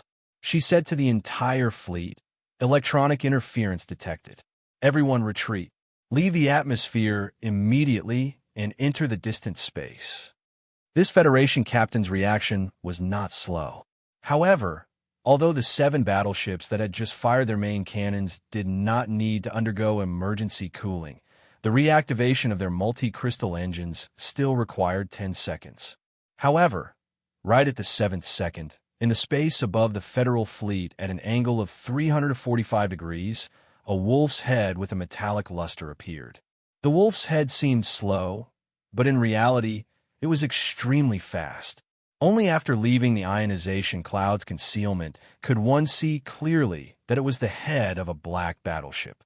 Gradually, 1, 2, 3, a total of 17 Empire Night Wolf-class battleships appeared in the upper half of the Federal fleet's airspace. They rapidly pressed down. The Expeditionary Army's only Empire Royal Fleet. Why would they appear here? Major General Hong Yujing's right hand was tightly clenched. She was extremely shocked, but her face did not reveal any emotion. She quickly and clearly issued a high-speed evacuation order to the entire fleet.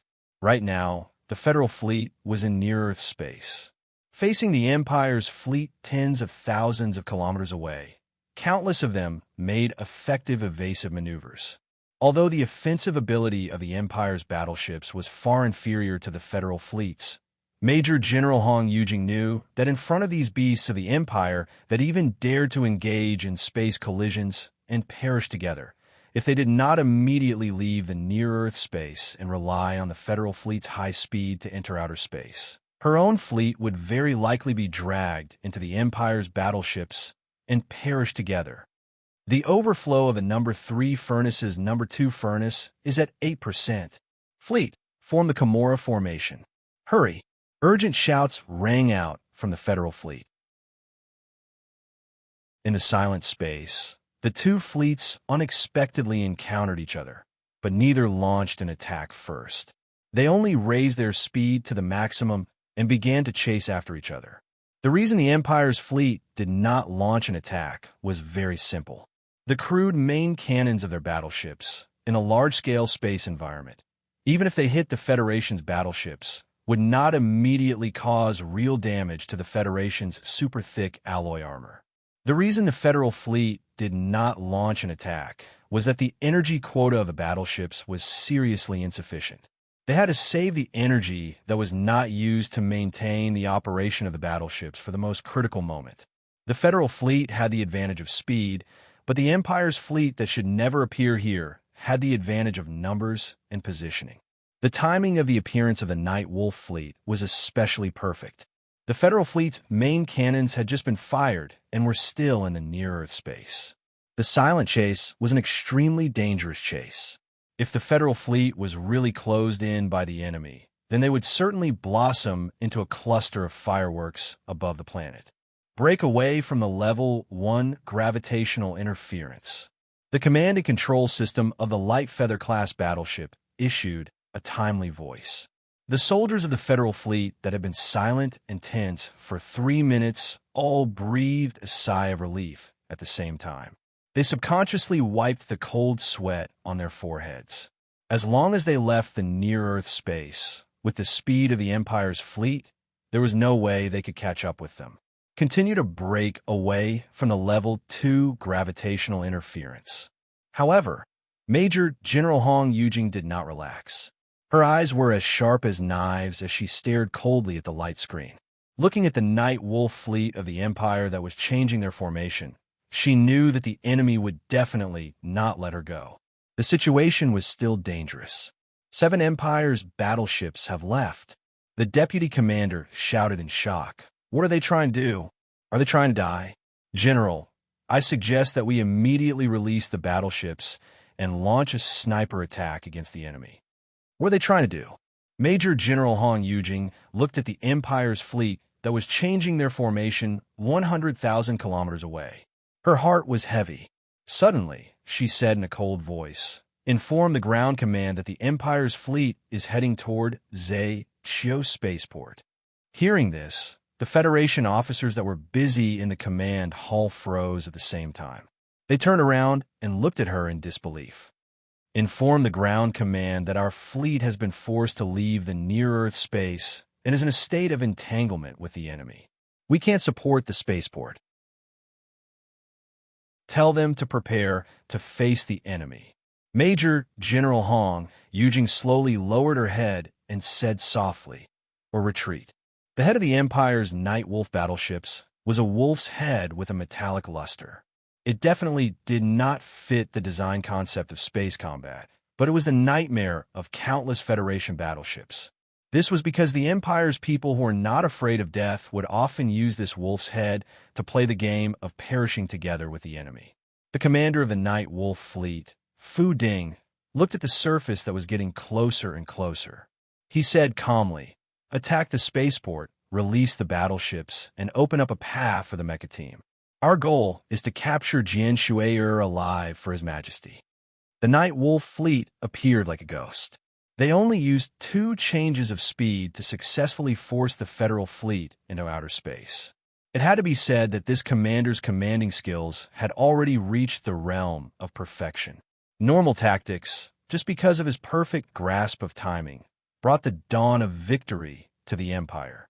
He rubbed his blonde curly hair and looked at the planet's night zone that was filled with flames.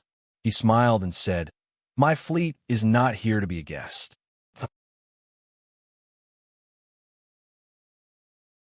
Chapter 408.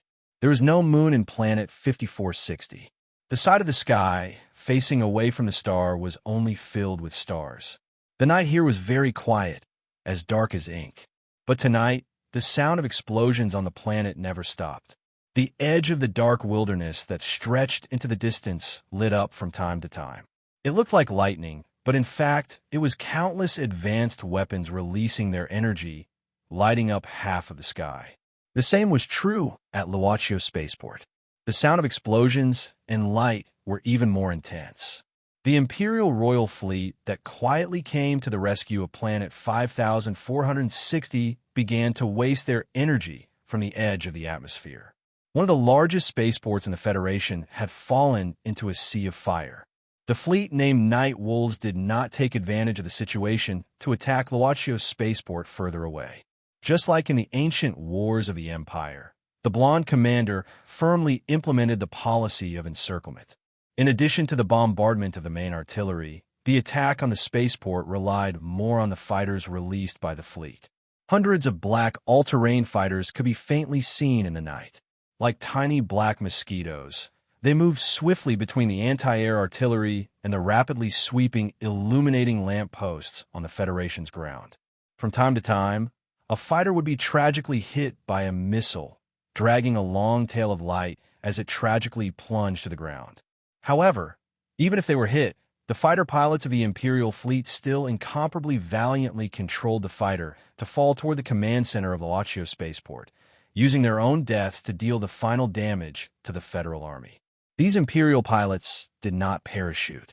The Federal military on the ground was not surprised by this desperate attack, because in their battlefield experience, the people of the Empire had always been this kind of lunatic who did not care about their lives. The fighter groups of the Federation had already taken to the air and launched an attack in just a few minutes. In the night sky in the southwest direction, the sharp sound of air turbulence and fireworks like explosions rang out from time to time. 30 kilometers away, the spaceport road was very quiet. The long convoy stopped silently on the side of the road. People watched the war and the tragic situation at the spaceport. No one was willing to speak, especially now that there seemed to be some kind of disagreement within the team. This is the backup plan of the Ministry of Defense. Your opinion is reserved. The Major General ran out of the black car and shouted angrily at Sulu, "Hurry up! What are you still doing here?" Sulu turned off the electronic map on the car's central control system. He held the steering wheel with both hands and remained silent for a second. He turned around and said something to Jian Shui'er. He then opened the car door and stood on the cement road. He said to the Major General, "If we're going to Luochio Airport, I don't think we need to go with so many people." The battle on the planet's surface had already broken out. Sulu already knew what the Federal military wanted to do. Although he did not understand why the military was so sure that Jian Shui'er was attractive to the Empire, He was sure that Jian Shui'er was the bait, and he, Group 7, and the entire battalion of soldiers would encounter unprecedented danger on their way to Luo Chiu spaceport. He knew very well that his identity was a military officer that had to obey orders. However, he could not watch the entire mechanical division fall into the encirclement of the Imperial Expeditionary Force just to protect himself and Jian Shui'er. He was still wearing the sunglasses on the bridge of his nose. No one knew that his left pupil was slightly narrowed at this moment. He was communicating with the old man. From the attack on Luo Chiu spaceport in the direction of the Imperial Expeditionary Force's attack, the Empire was very clear about Jian Shui'er's location. The old man only used a very short amount of time to find out that the signal interruption station of the Federation TV station was probably hacked by the Empire's electronic forces. However, at this moment, countless miniature surveillance aircraft of the Empire covered the southern hemisphere sky like a flock of birds. In a short amount of time, the federal military could not eliminate all of them. However, these troublesome little things designed by the Empire scientists to break through the glory of the Charter, combined with the Empire's military satellites that were forcefully changing their orbits, could accurately find the target they were looking for. The Federation's electronic surveillance network in the southern hemisphere was only 40% complete.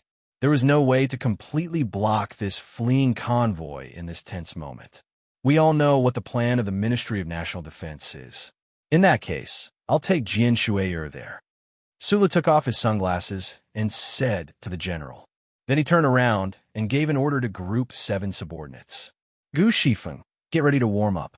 Gu Shifeng, who was an expert in data processing, paused for a moment. She put the Qian light machine gun in front of her behind her back and quickly ran to the heavy multi-axle truck behind the black car. She jumped onto the truck and turned on the electronic valve. A low humming sound came from the truck. At the same time, the top of the truck began to move to the side. What are you doing? A trace of anger appeared in the eyes of the Major General. He moved closer to him and said hurriedly, "Who do you think you are? Without the protection of the mechanical division, do you think you can take Miss to Luo Chiu safely? Are you out of your mind?" Hearing the word Miss, Sulu was even more certain that this Major General must be a direct subordinate of the Feiqing faction. At this point, everyone was very clear about the dangers ahead and the real intention of the military to use them as bait. I insist on my opinion. Sulu took 2 steps back and opened the back door of the black car. He took Jian Shui'er out and said in a low voice, "The military can ignore the lives of these hundreds of soldiers, but they can't just watch this happen. The most important thing is, I think that if I take Miss Jian Shui'er away alone, I have a higher chance of success." At this moment, time was very urgent. The Major General's face was extremely ugly. He grabbed Su Li's vest and said in a low voice, "Bullsh *T. Do you know how big a risk the department took to come up with this plan? If Miss gets hurt, how will the entire Department of Defense answer to this? I personally brought the strongest battalion to escort you there, and I don't even have the slightest chance of success. How dare you say you have the slightest chance of success?" Sulu was not blinded by personal heroism, but his engineer's logic told him that on this planet that was already filled with the flames of war, taking Jian Shui'er away alone was the best choice. The MX mech on the truck had already finished heating up. Under the protection of the glory of the Charter, he firmly believed that no matter how strong the Empire was, no matter how far-sighted their plans were, they would not be able to stop him. An MX mecha was naturally useless against the terrifying attacks of the Empire, but it was an unparalleled weapon when used to escape. As a general, I order you to get in the car and leave immediately. The Major General reprimanded angrily. Sulu allowed the Major to grab his shirt.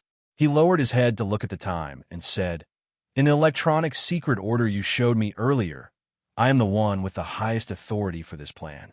The fact that the Department of Defense gave me this mecha means that the old man already guessed what I would choose." He took Jian Shui'er's hand and said with certainty. He cared about the life and death of this battalion of soldiers, but the generals in the command center cared more about Jian Shui'er's life and death. This did not mean that the Federation and the old man were cold-blooded, but it was the natural reaction of the people who commanded the war. The general's arms stiffened. Do you think that you alone are stronger than an entire mecha division? Lieutenant Colonel Sulu, wake up. Sulu ignored him. He held Jian Shue'er's hand and walked towards the heavy-duty truck. The young girl who was being held by Sulu remained silent, obediently not saying a word. She let Sulu handle everything, but there was a hint of curiosity and shock in her large eyes. Bai Yulan, bring the box over. When they walked past the military vehicles of Team 7, Sulu looked at the handsome man beside the car and said. Bai Yulan frowned and threw the cigarette, but in his hand, onto the road. He had already vaguely guessed something, but he was not willing to let Sulu take the risk alone. The entire Team 7 did not want this guy to be some stupid hero. Seeing Bai Yulan's hesitation, Sulu glared at him angrily and said loudly, "Bring it over." The non-combatants were still in the vehicles, watching the fierce battle in the southwest direction with their bodies trembling. The Team 7 combatants and an entire battalion of soldiers had already gotten out of the vehicles. They looked at the young man and woman who were climbing onto the heavy-duty truck with complicated eyes. The general in charge of this plan looked at this scene with a gloomy face. It seemed that he had not decided whether to stop or not. The roof of the heavy-duty multi-axle truck had been opened. A black MX mech in a moving state was like a sleeping steel giant, waiting to be awakened by its master. Accompanied by a soft but incomparably familiar hydraulic sound, the cockpit door at the chest of the mech opened. Sulu threw the black box inside and stepped on the protruding metal platform.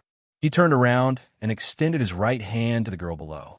He asked, "You know very well that there are two paths. Returning to the command center is naturally safe. If we want to go to Luoqiu Airport, there are only the two of us. Without a doubt, this is a risk. Do you want to take the risk with me?" Jian Shui raised her head and looked at Su Li's slightly narrowed eyes. Suddenly, she found that the young man standing on the black mech's originally ordinary face had become more attractive. Without hesitation, she reached out her soft little hand with a smile and placed it in Su Li's hand. There was a flurry of gunfire. The signal relay vehicle of the Federation TV station was blasted into a pile of debris. Xiong Linquan looked at his masterpiece with satisfaction. He lifted the heavy dollar machine that was still spinning at high speed and turned back to salute the leader of the truck. Sitting in the cockpit of the mech, Sulu completed the final self-check of the MX mech with a calm expression. Before he closed the hatch, he suddenly said to the young girl squeezed beside him, who was as obedient as a cat, "The people of the Empire want to capture you. They must be watching you from the sky right now. Aren't you going to say hello?" Jian Shue'er widened her eyes and finally could not help but burst out laughing. She supported herself on his shoulder and stood up. Then, she waved her hand at the starry sky in the cockpit of the mecha. The alloy hatch closed. The multiple engines at the waist of the black MX mech instantly started up. The powerful output made the air begin to ripple. The soldiers in the cockpit all had different expressions, but they were all silent. They felt the heavy pressure from the heavy-duty multi-axle truck to the ground. They felt extremely nervous. With a muffled bang, the heavy-duty truck with an astonishing load was like a falling-apart building. Its tires burst and dust flew everywhere. It crashed heavily onto the hard surface of the road.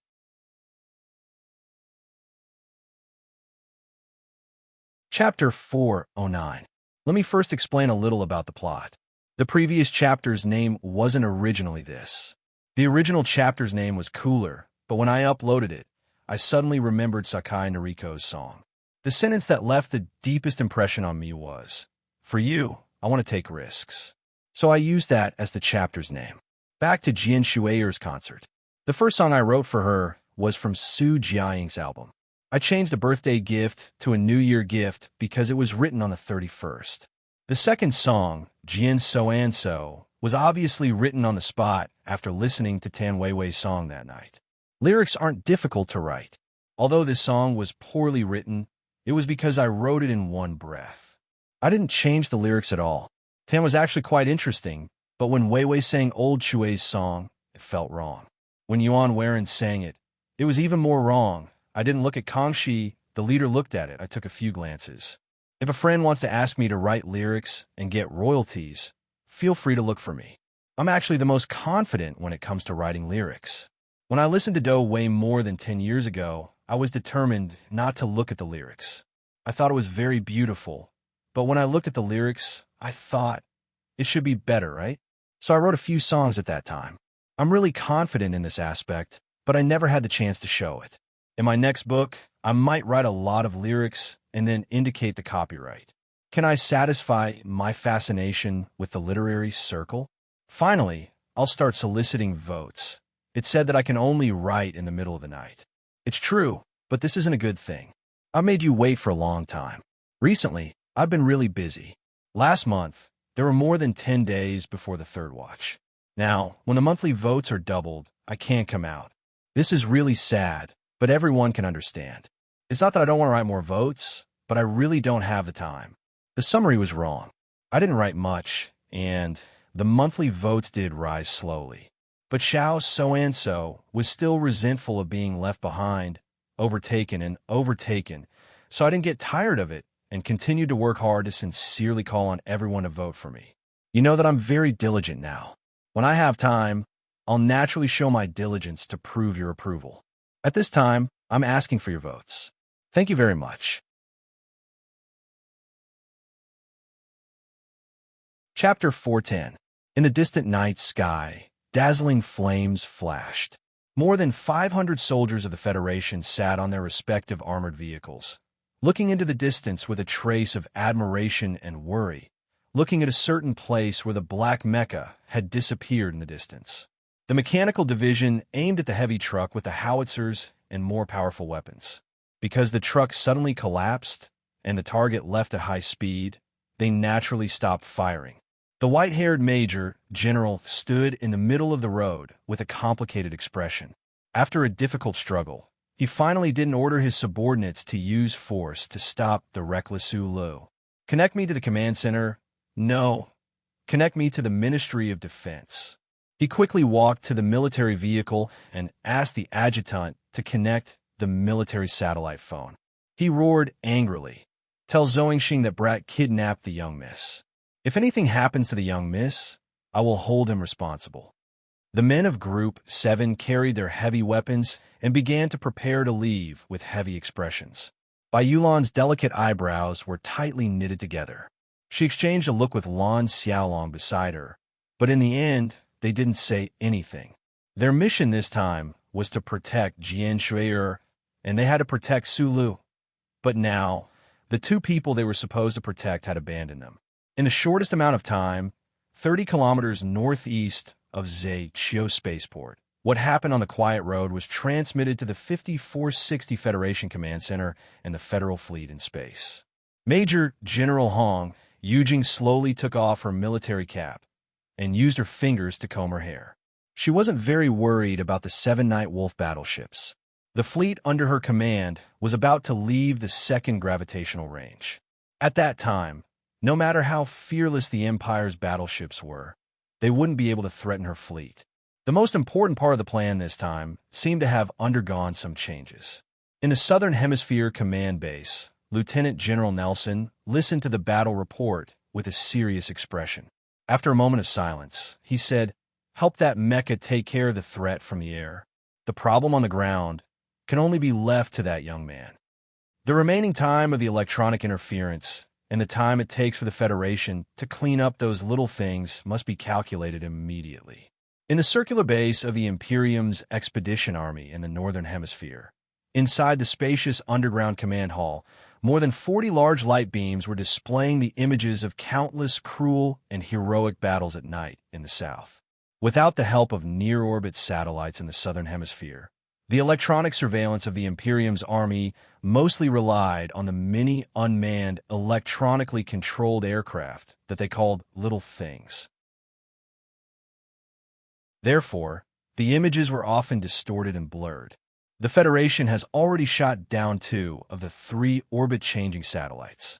After the Norman officer gave the order to the computer, he picked up the phone and shouted to the electronic troops in the distance, No matter what the results of the calculation are, the electronic interference 32 degrees to the south, you must hold. He put down the phone and unfastened the top button of his military uniform in annoyance. This was because he knew very well that the electronic troops that sneaked along the valley to the demarcation line were actually taking a huge risk. The Federation would definitely choose them as the main target. No one knew how long the advantage in electronic warfare would last. The battle started in the middle of the night. The Imperial armies attacked the south with irresistible force. This was because the Imperial military headquarters went beyond the Federation's expectations. At the very beginning of the battle, they threw all their resources at the southern defensive position.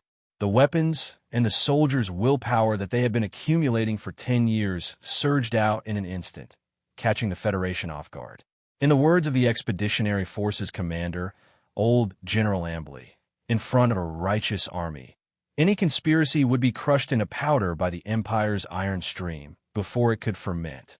However, when the Empire's armored torrent attacked the middle area between the 2nd and 3rd defensive line in the southern hemisphere, the advantage of the Federal Army's weapons began to gradually reveal itself.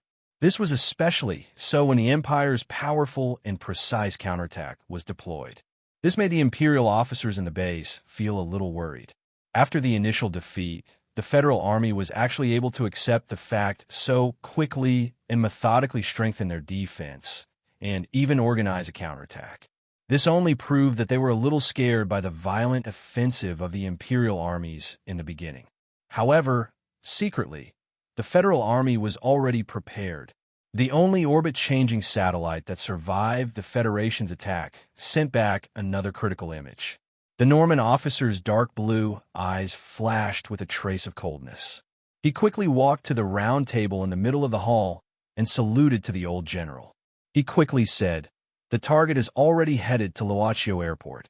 This is completely in line with the tactical deduction of the General Staff Headquarters." Old General Ambly held the scalding hot teacup with both hands and nodded tiredly. From the tone of this subordinate, he knew that there must be more to it. But the specific situation is a little different. The Federation's command center sent an entire mechanical battalion to escort the concert team, but they are still in the same place. The one that left this time is only a single mech. The Norman officer used his fastest speed to turn on the hologram system on the table and brought up the previous image. He said hesitantly. Old General Ambly raised his head and looked at the blurry satellite image on the hologram table in front of him. In the image, on the road, nearly 100 Federation's heavy armored vehicles were silent and motionless. However, a black mech on a heavy truck was moving. He could vaguely see the hatch opening. The Imperial Expeditionary Forces must-kill target, the beautiful Federation national girl, was looking down and waving to the sky. Old General Ambly's cloudy eyes gradually revealed a trace of coldness. Only now did he realize that the Federal Army might have used the celebrity as bait. If this speculation was true, what kind of misfortune would befall the Empire's army?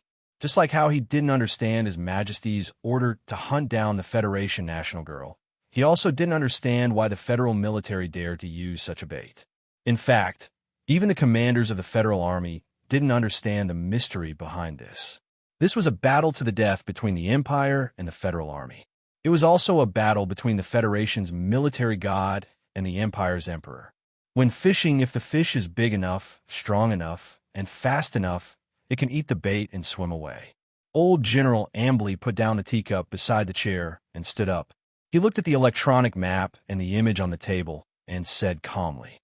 He knew that his subordinates, standing beside him, like him, had guessed the intentions of their counterparts in the Federation, but he didn't decide to give up, because this was His Majesty's will. Even if he knew that the Federation in the south had set up a trap, old General Ambly had no choice but to dive in head first. Not to mention, his troops had the ability and courage to do so. In order to not let us, the big fish, notice the problem, the fisherman was overconfident and cut the fishing line countless times thinner. If that's the case, let's eat the bait and cut the fishing line. I want to know, This pilot who dared to set foot on the road of escape alone, how arrogant is he? Or is he a lunatic? The old general looked at the black Mecca disappearing into the wilderness and smiled slightly. There was a hint of absolute confidence in his faint, mocking tone. He ordered, "Begin the second phase of the plan." The staff officers beside him were hesitant because they knew very well what kind of terrible losses the second phase of the plan would bring to the Empire's expeditionary army. However, in front of His Majesty's will and the general's order, they had nothing to say. They could only accept. Closely monitor the line from Route 7 to Luaccio Spaceport. Even if there are Federation troops there, I want to know how many people they can send. Add the backup brigade.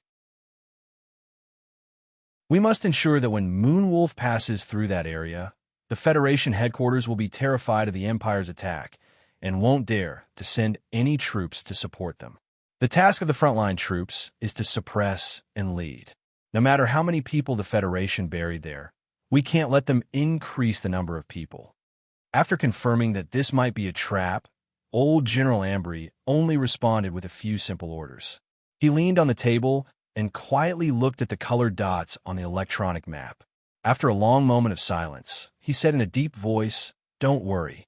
Tell Lav that in order for his Mecha Brigade to complete the mission given by His Majesty, at least 20,000 brave Empire soldiers will die on this planet tonight. If he can't kill the target, he should know what to do." Hearing this, the officers of the Empire felt a chill in their hearts. However, when they thought of the super strength of the Moonwolf group and Captain Lav, they calmed down a little. Old General Ambly was about to leave the command center when suddenly his white eyebrows trembled slightly. He turned around and said to the staff officer, "Checking the database. I feel that the black mecha from before is a little strange. It's the Federation's newest model, MX." One of the staff officers replied, "The model has been confirmed before, but there hasn't been more information, so the database can't provide the specific power and firepower parameters." Old General Ambly was silent for a moment. The slight discomfort in his heart grew stronger and stronger, but he didn't show it in front of his subordinates. He just waved his hand and said, "If that's the case, remember to ask Lav to bring this MX back. This is a very important thing. Don't let that pilot self-destruct." The Imperial Expeditionary Army activated the second phase of the plan. The 17 armored regiments that were active in the southern hemisphere at night suddenly retracted their lines and gave up on the targets in front of them. They changed their attack routes and formed two arrowheads, charging towards two areas in the south. Although the 17 mecha divisions were extremely far away from each other from their attack route, it was clear that they would arrive at the same area in the end. At the same time, the Imperial Expeditionary Force, which had been silently waiting behind the demarcation line, followed the scorched earth and pressed forward. At this point, except for the few troops left behind, the Maple Forest Alliance on planet 5460 had pushed all of their attack forces to the southern hemisphere.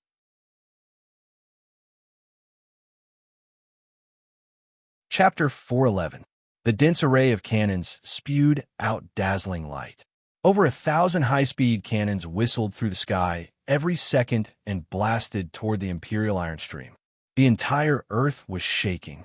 Such a dense amount of cannons had not appeared in this part of the universe for more than a decade. Tonight, it was suddenly unleashed in the belly of the planet. It made people tremble uncontrollably. The heavy armored vehicle charging at the front was hit by a dozen cannons in succession and exploded with a boom. The Imperial mecha hiding behind the chariot charged valiantly forward like a phantom. However, the air all around them was filled with high-speed, spinning, armor-piercing shrapnel like a torrential downpour. Even the highly mobile Night Wolf mecha had no way of displaying its mobility in front of such terrifying defensive firepower. It only managed to hold out for 3 more seconds before it was reduced to a pile of scrap metal. Boom, boom, boom, boom. In the following bombardment, the Night Wolf mecha was hit until sparks flew everywhere and its limbs were shattered. The empty hills were filled with sharp and terrifying screams. The Federation's defensive positions opened fire. The night sky was filled with fire and smoke, covering the sky and earth. Gradually, the smoke fell on the Imperial chariots and the corpses of the soldiers. However, before they could settle down, they were shaken up by even more violent explosions. However, in the thick smoke, the black hibiscus flag representing the imperial royal family continued to flutter. Although the flag was already a bit old from the smoke, it still rolled in the wind. Facing the cannon fire, it coldly and silently moved forward. Another wave of group armor attacks. The Imperial Army did not stop for a single step or breath. They completely ignored the chariot mecha that continuously turned into smoke and silently sent off their fallen comrades. Almost crazily, they charged toward the Federation's third line of defense. The situation on the battlefield was like a giant white wave in the dark sea. In the night of wild winds, it continuously slammed against the reefs of the coastline. The reefs looked incomparably sturdy, but the giant wave had no intention of retreating at all. It did not care that it would be smashed into pieces. The wave behind followed closely behind the wave, vowing to smash those black reefs into painful powder. On the annular belt of Planet 5460, there were more than a dozen scenes like this. The 17 armored regiments of the Imperial Expeditionary Force's Maple Forest Brigade were like 17 devils carrying black spears as they tried to pierce through the thickest defense line of the Federation. In a large-scale battle on the surface of a planet, the 17 armor clans seemed to be fighting from thousands of miles away, but in reality, they were all vaguely connected. The main direction of the Imperial Army's attack was quietly moving in two different directions amidst the seemingly crazy and unreasonable attacks. The 17 black spears were about to become two giant arrows that could not be blocked. The Federation's defensive line, which had just stabilized, began to wobble in the face of this wave of attacks. Although the damage to the fleet in the sky was not great, they had to take off and land wave after wave to replenish their energy and ammunition. In the permanent fortifications on the ground, 23% of the main cannons had already been declared useless due to overuse. Even the high-density cannons, which had cost a lot of money, were about to enter a stage of energy instability because they had to continuously defend against the Imperial iron flow. There were even a few locations where the high-density cannons had already started to sound alarms. The officers of the Federation looked at the reckless Imperial iron flow on the holographic screen in anger and disbelief. Apart from being shocked, they were also endlessly puzzled. Why would the Imperial military attack at all costs? Under the attack of the Federation's three-dimensional defense system, they had to pay an incomparably terrible price for every step they took. But they were still attacking without stopping. This kind of crazy attack was bound to bring about serious losses. Although the Federal Central Computer had not yet produced an evaluation report of the Imperial military's losses, just by looking at it, the frontline commander could confirm that at least 1/6 of the Imperial Maple Forest Brigade's combat strength had been lost in an instant just like that.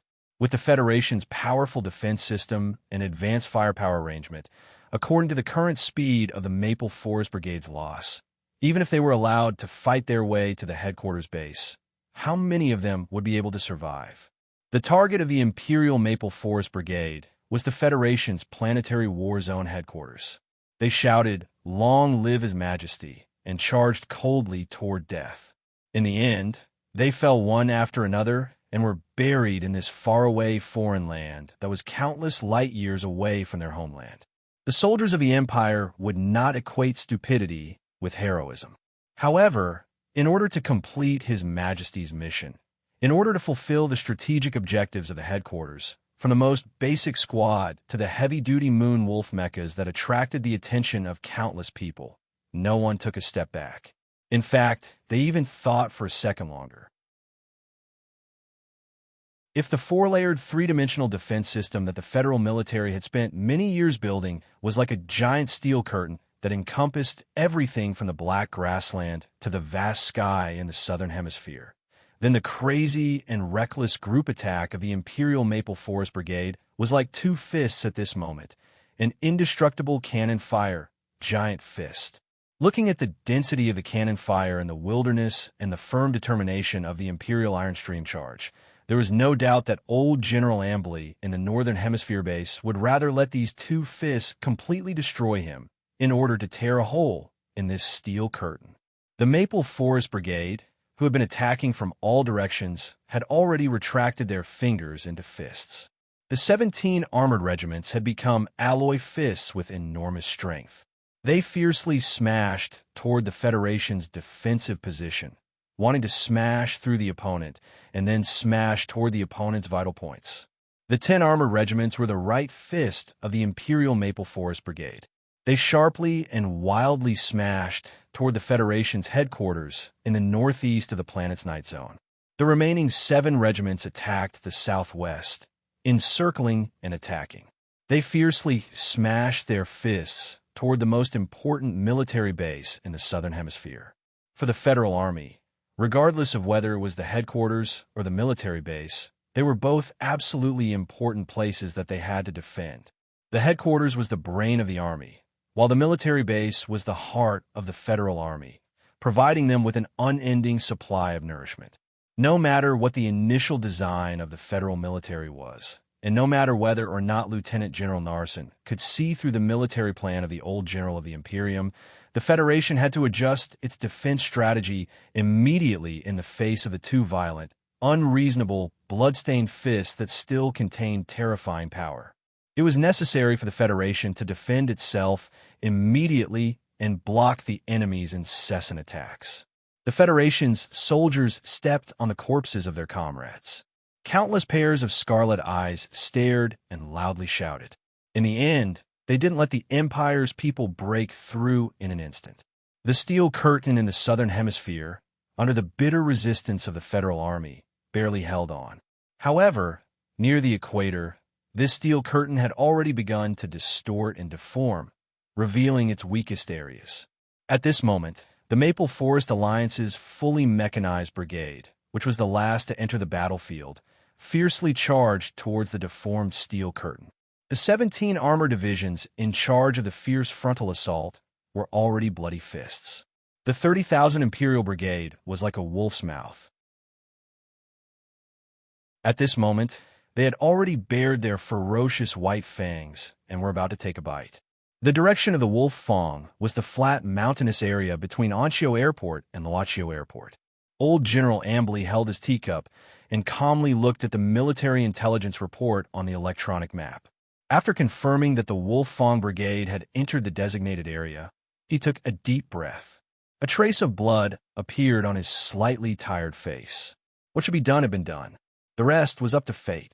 The old general slightly bent his body and waved his hand to refuse the service officer to follow him. He silently walked out of the command hall, took the elevator, and came to the highest point of the circular base. Facing the cold wind of the Northern Hemisphere, he looked at the faint light of the Southern Hemisphere on the other side of the forest. The people of the Southern Federation definitely didn't expect him to be this crazy. "You want to fish, but I'm going to break your fishing rod," Old General Ambly silently thought, but he knew that in the West Woods, in this Federation land, even if they could achieve some success tonight, as long as the Empire couldn't break through the Night Scorpion Nebula and Gary Corridor, the Expeditionary Army's only path back was death. A few months ago, when the Federation began to send more troops, the old general had already guessed what the Federal military, or rather the Federation's military god, was going to do. The Federation was going to start a war. Naturally, the first thing they wanted to do was to get rid of these unwelcome guests who came from afar. The Expeditionary Army's end would eventually come. The only reason they were able to hold on for a few decades was because the Empire's most deep-seated enemy had always kept the Expeditionary Army alive. Old General Ambly knew this better than the Federation's Ministry of Defense. They had been away from their homeland for more than a decade, and there was no way back. Now that they had received His Majesty's random order, they might as well go crazy. At the very least, they had to make the Federation pay a heavy price. Yes, tonight, the ferocious attack of the Empire's Maple Forest Alliance could only be described as crazy. Although everyone in the universe knew about the bravery of the Empire's soldiers, The intensity of tonight's battle was still far beyond the expectations of the federal military.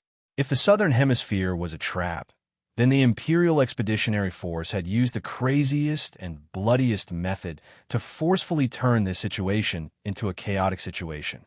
The Federation military had planned for this a long time ago, but they still suffered an incomparably heavy blow at the start of the war.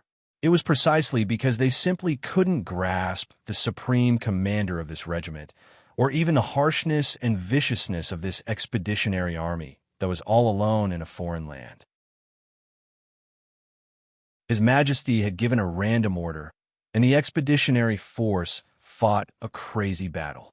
The terror and craziness made the Federal Army in the Southern Hemisphere feel as if they were struck by lightning. They looked around and felt gloomy. A relieved smile appeared on Ambly's old face. He let go of his fingers and let the teacup that had accompanied him for many years fall off the high wall of the base. He couldn't hear the shattering sound in the dark night, but he still listened. It seemed that he could only hear the mournful cries of the young people in the Southern Hemisphere as they died, like jade that is willing to break, but no longer willing to hide in the glacier. The old general looked to the south and murmured softly, "I can't take you back to your homeland alive, so I'll take your souls and the failure of the Federation." High-speed fighter jets swept past at low altitude. The dense cannons plowed a terrifying trail of deep gravel in the wilderness. The Black MX was like a beast in the dark night. It moved quickly through the smoke and dust at an extremely high speed. The missiles fired by the 7 fighter jets at low altitude couldn't hit the strange, trembling body of the mech, but they effectively slowed it down. With an extremely beautiful left turn, the Black mech dodged a missile. It left a trail of afterimages in the wilderness as it sped toward a mountain range in front of it.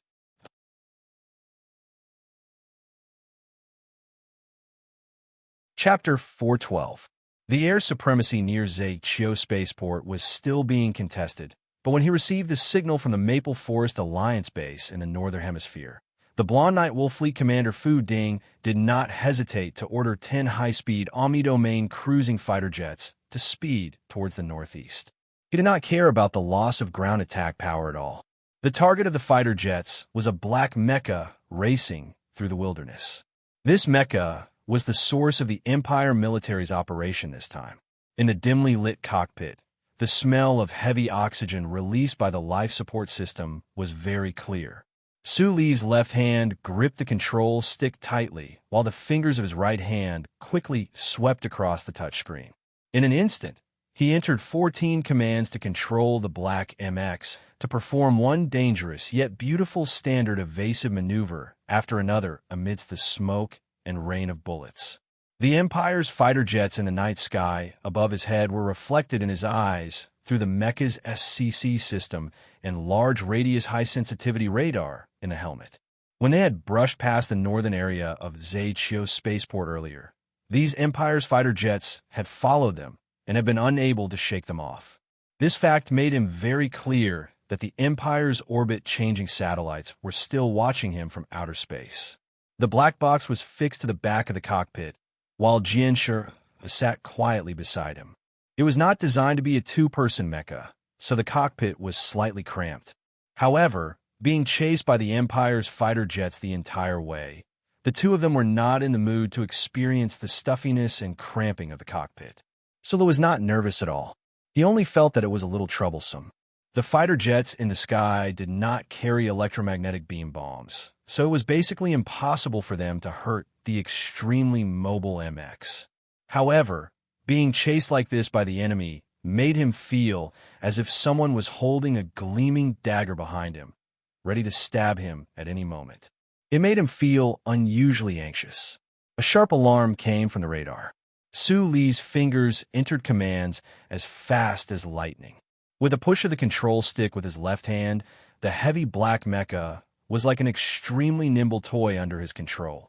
On the simple dirt path that was approaching the mountain, the mecha's thick mechanical legs suddenly sprang up and swept diagonally to the right, breaking a thin tree in half. With a whoosh, a heat sensor rocket fell from the sky. Just as the black MX mecha dove into the forest, it struck the already broken thin tree. Amidst the explosion, the mountain rocks cracked and soil poured down in torrents. Very troublesome, Su Lu thought silently in his heart. However, he still didn't want to use the simulation system. It wasn't because Jian Shui'er was sitting right beside him. It was because the military needed his mecha to be the bait. Then, in this escape plan, they couldn't just aim to escape to Luoqiao Airport. The real danger was hidden in the simulation of this battle. Right at this moment, a sharp whistle rang out in the skies.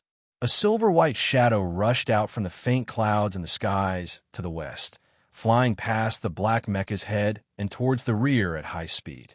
The mecha's friend or foe identification system instantly determined that this was a fighter from the Federation. The black MX mech advanced at high speed without turning back. The radar transmitted the scene behind it to the holographic screen of the cockpit. Several blinding lights flashed across the night sky. It should be the large-caliber cannons firing. The Federation's fighter jet that came to support deftly lifted its angle in the air and instantly shot down the Empire's fighter jet that had been following behind Su Lu the whole time. On the holographic screen, the Empire fighter fell to the ground with green smoke billowing out of it. The Federation fighter flapped its wings slightly in greeting to the mecha on the ground.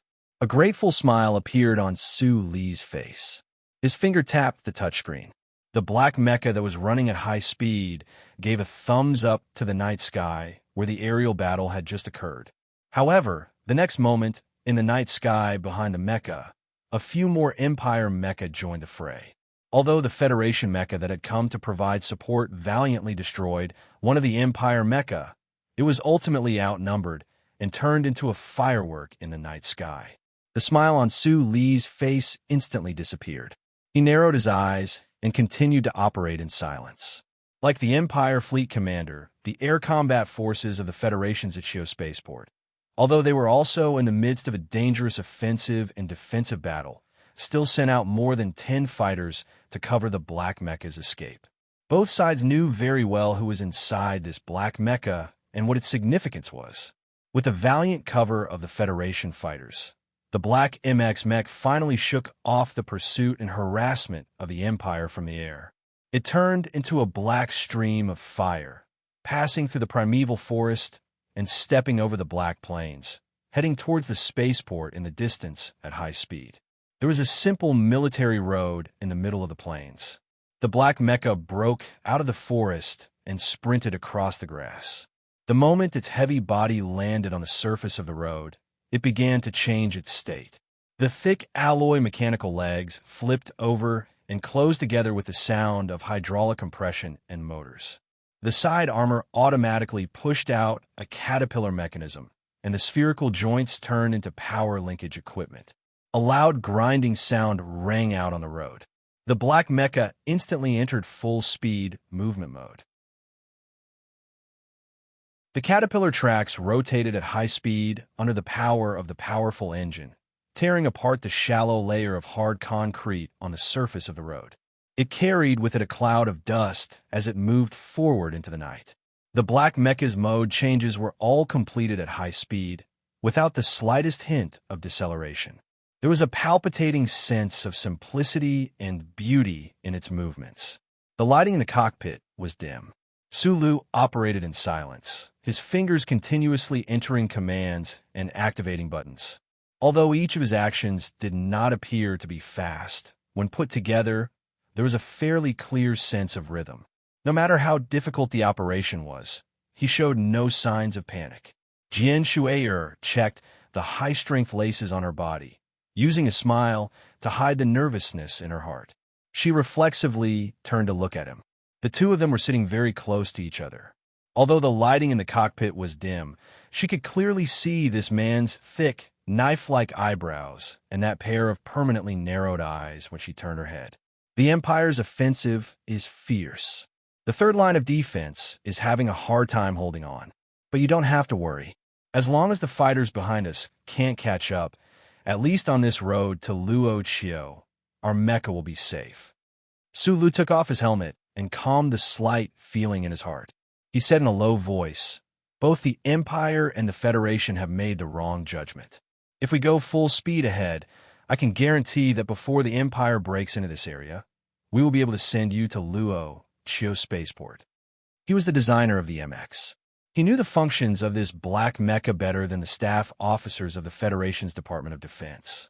Especially after discovering the small note under the right touchscreen, he had infinite confidence in this black MX. But you and I both know that our mecha is bait. So I'm sorry.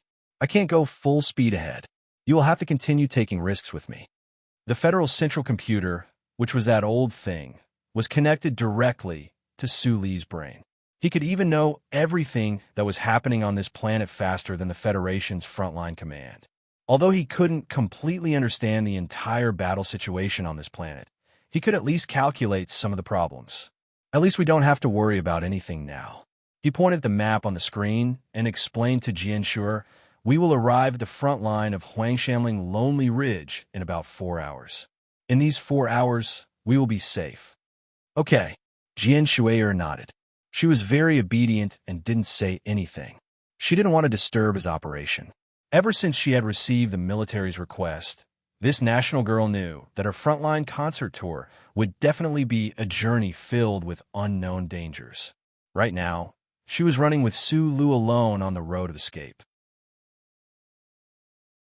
Naturally, she was nervous, but for some reason, seeing Su Li's silent and precise operation, her hard-to-suppress nervousness gradually calmed down. In order to conserve energy, after entering full speed mode, Su Lu had shut down some unnecessary functions of the mecha's life support system. The temperature in the cockpit was gradually rising, and the dim lighting seemed to contain an endless sense of dryness. The straps can be undone. We will be safe for more than 3 hours. You can trust in my judgment. The sweat on his body had soaked his clothes. Su Lu felt a little uncomfortable, especially with the girl's body pressed tightly against him. The feeling was slightly awkward. Jianxue grunted and obediently undid the straps. She didn't ask where his confidence in her safety came from. She took off the black summer jacket that Su Lu had draped over her. Raising her arm, she wiped the sweat off her face. Because of the heat, her cheeks were flushed red. The cockpit fell silent once more. Only the low rumble of the mecha's twin engines and the occasional rise and fall of the tracks against the ground could be heard. "Say something." Su Lu cautiously observed the darkness around them through the automatic monitoring system. The road is still long. Jianxue smiled somewhat helplessly. She cupped her burning face with both hands and gently pulled back her legs. That military uniform skirt of hers was pushed up by this movement, revealing the girl's tight, smooth thighs. "I'm a little nervous." The girl lowered her head and said, "I don't know what to say. This is the first time I've seen a real battlefield and seen dead people. I'm very nervous too." Su Lu pressed a button, allowing the MX mecha to enter a semi-automatic state. With some difficulty, he turned around and took out that black box. Lowering his head, he opened it and said, "Although I've seen many dead people before, this is also my first time on a battlefield." In the process of taking out the box, his body inevitably rubbed against Jianxue's body. That clear sliver of softness made him feel slightly flustered. If it had been a normal member of the opposite sex, perhaps he would have been able to keep his mind clear. But this was Jianxue. She had been his dream lover since he was young. Moreover, at the concert earlier, he had even seen such a playful and sexy side of her. Jianxue didn't seem to notice these problems. Fanning herself lightly with her small hands, she said in reminiscence, "I've sat in a mecha before. That was a few years ago. When Li Feng was first allowed to operate a mecha, he took me in at once." She glanced at Su Li's well-defined profile, and a trace of a warm smile flashed through her bright, limpid eyes. "But his piloting was very shaky. It wasn't as comfortable as yours. MX's performance is much better." Su Lu was silent for a moment before saying, "And this isn't a river of cars."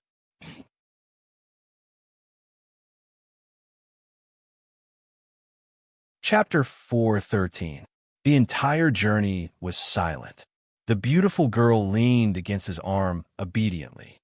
The reverberations of the road were clearly transmitted into his mind.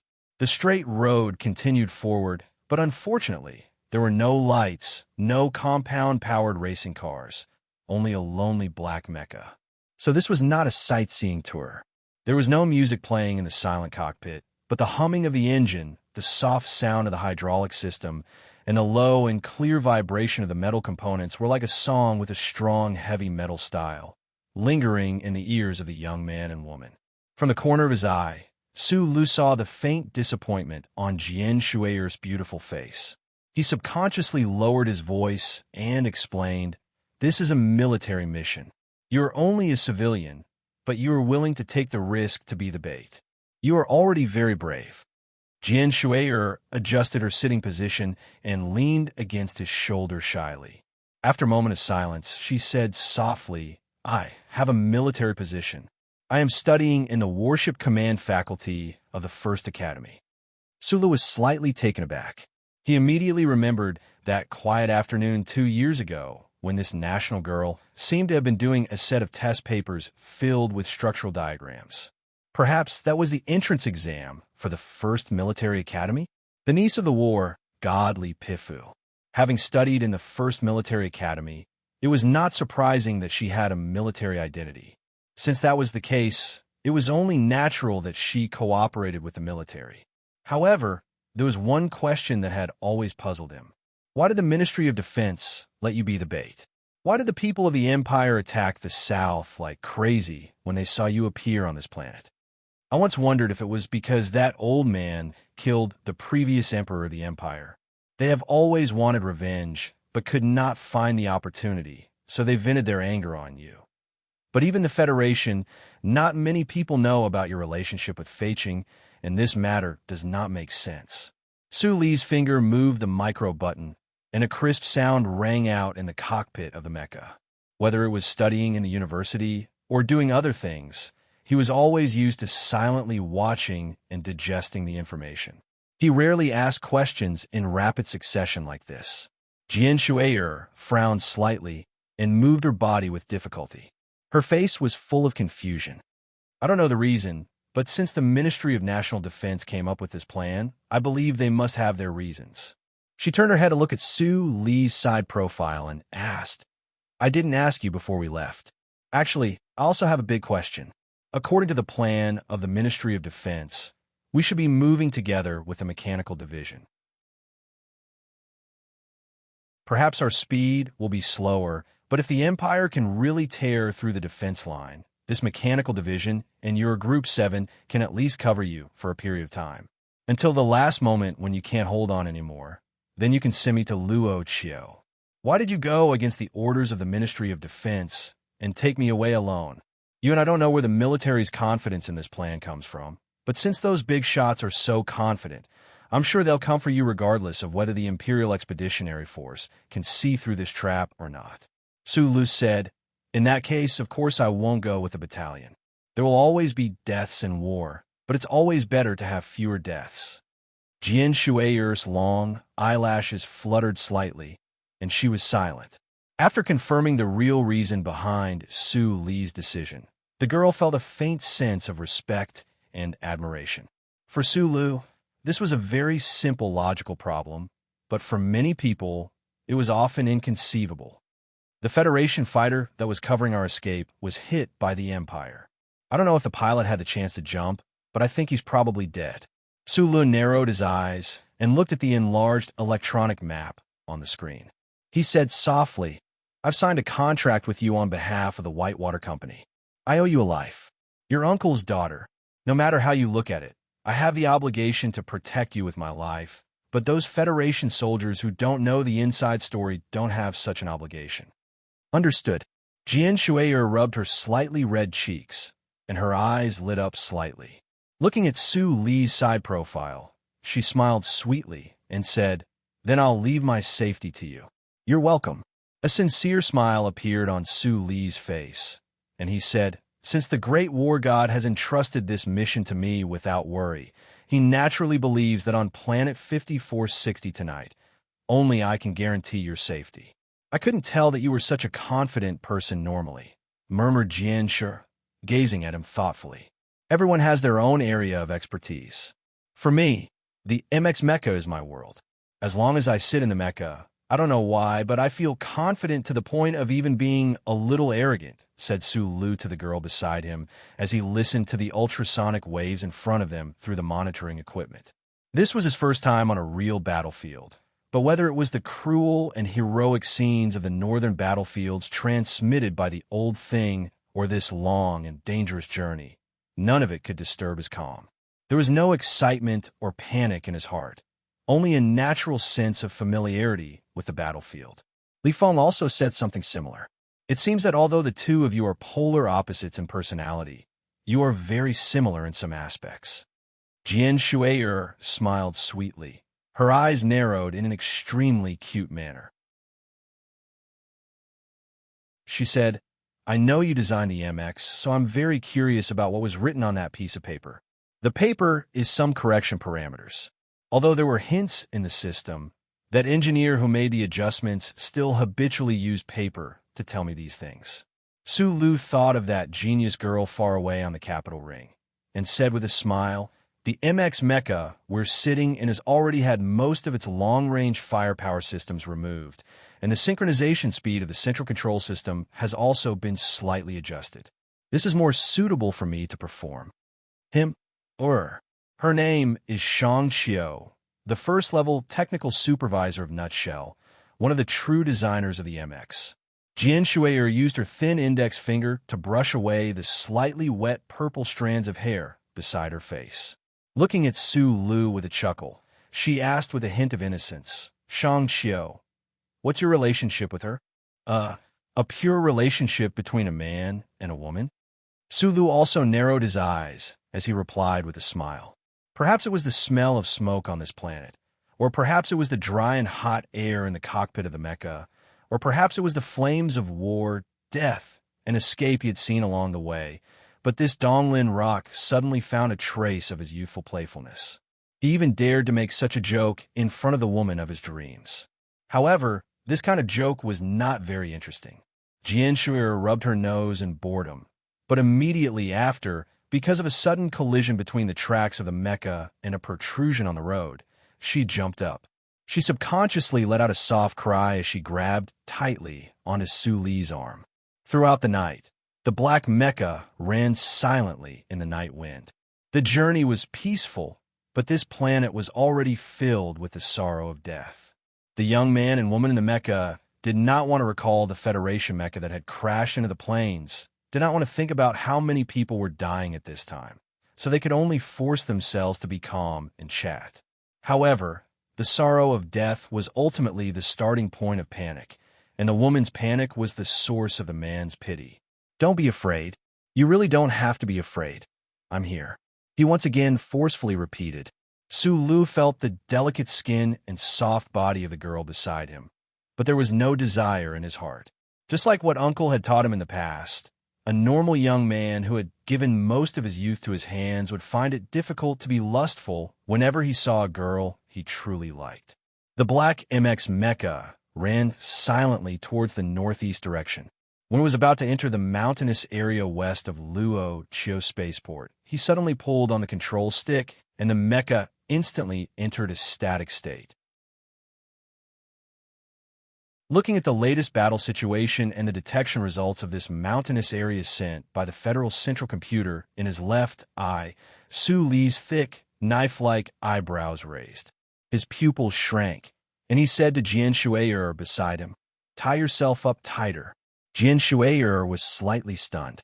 Using the back of her hand to wipe away the sweat on her cheeks, she earnestly followed his instructions and carefully tied the straps around her body.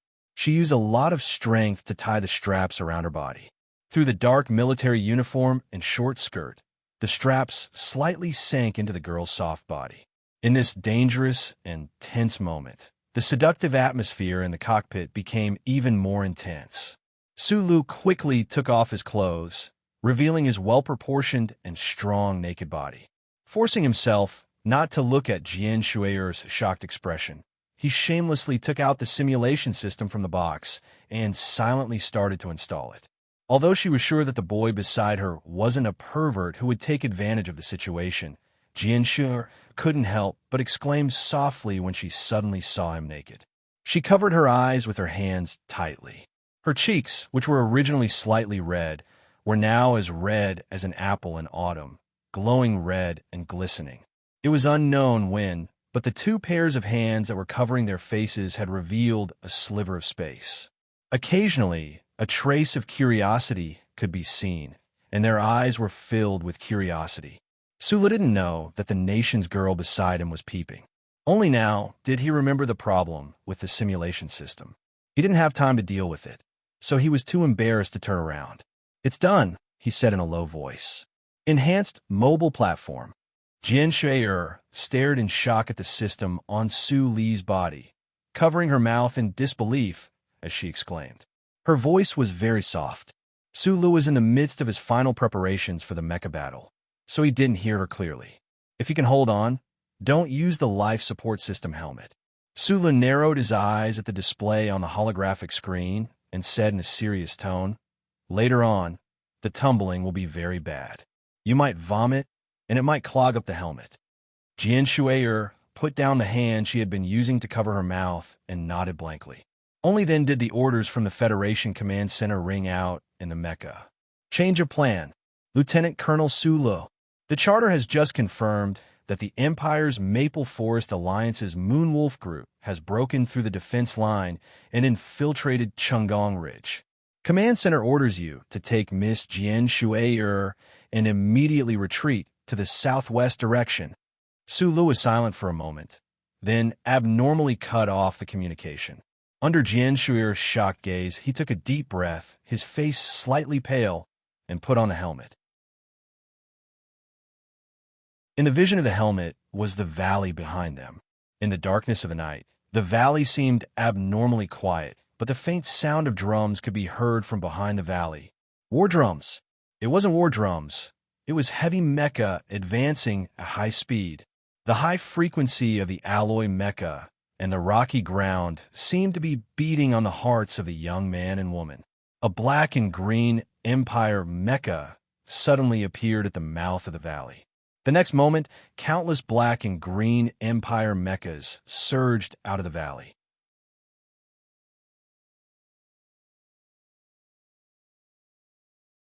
Chapter 414. The Empire's Moonwolf 3rd Generation mecha had a single jet engine and a lightweight outer armor design.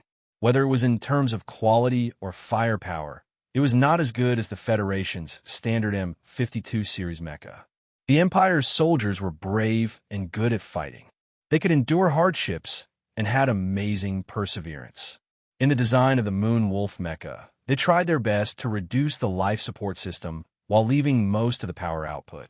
Therefore, the Moonwolf mecha had always been known in the universe for its high speed and light speed. Together with the black and green streamlined outer armor, it looked like an alloy spirit beast that silently moved through the forest. It was precisely because of the Moonwolf mecha's unique design and innate danger that this most powerful mecha assault force of the Empire's Expeditionary Force, Maple Forest Alliance, was able to take advantage of the planet's sea of fire and the desperate stalemate between the northern and southern battlefronts to follow the 17 mecha clans tore open the distorting cracks in the Iron Curtain at all costs to silently and ruthlessly penetrate deep into the southern hemisphere. They arrived at the valley of Chunggong Ridge and followed the tail of the Federation's black mecha. Perhaps this was a trap set up by the federal military, but the Empire's Moonwolf group looked coldly at the possible ambush ahead. This was because they firmly believed that since their full mecha squad could hide from the eyes of the Federation, they would definitely bring a great surprise to the other party. They were very confident in their own strength. 3 black and green Moonwolf mechas suddenly shot out like arrows, separated from the main group, and rushed towards the black mecha on the outskirts of the valley. A series of rhythmic yet murderous Imperial language rang out from within the Moonwolf mechas that swarmed out of the valley. "Kill that little star." The Maple Forest Alliance's Moonwolf group, a full mecha configuration, had a total of 115 third-generation mechas of the Empire, and they were all mobilized tonight. These outstanding Imperial pilots quickly operated the mechas on their hands and did not reply to the command on the comm system. This was because when they heard that voice, They knew that if they could not kill the Federation national girl in the mecha in front of them today, the commander would definitely kill them all personally in anger. Luo Fu, the leader of the Night Wolf Mecha Brigade, a colonel of the Empire. He was one of the top 5 ace mecha pilots in the Imperial Expeditionary Force. Back then, he had the opportunity to enter the Emperor's Special Mecha Battalion, but in the end, he resolutely chose to follow the Expeditionary Force to a faraway land. It was because he firmly believed that he could only display his abilities on a real battlefield. Through the monitor screen, this Empire elite with a beard as long as wild grass stared coldly at the fleeing black mecha. Listening to the combat power evaluation sent back by the central control computer, he issued the order to attack. The heavy sound of the mecha running echoed through the quiet night sky.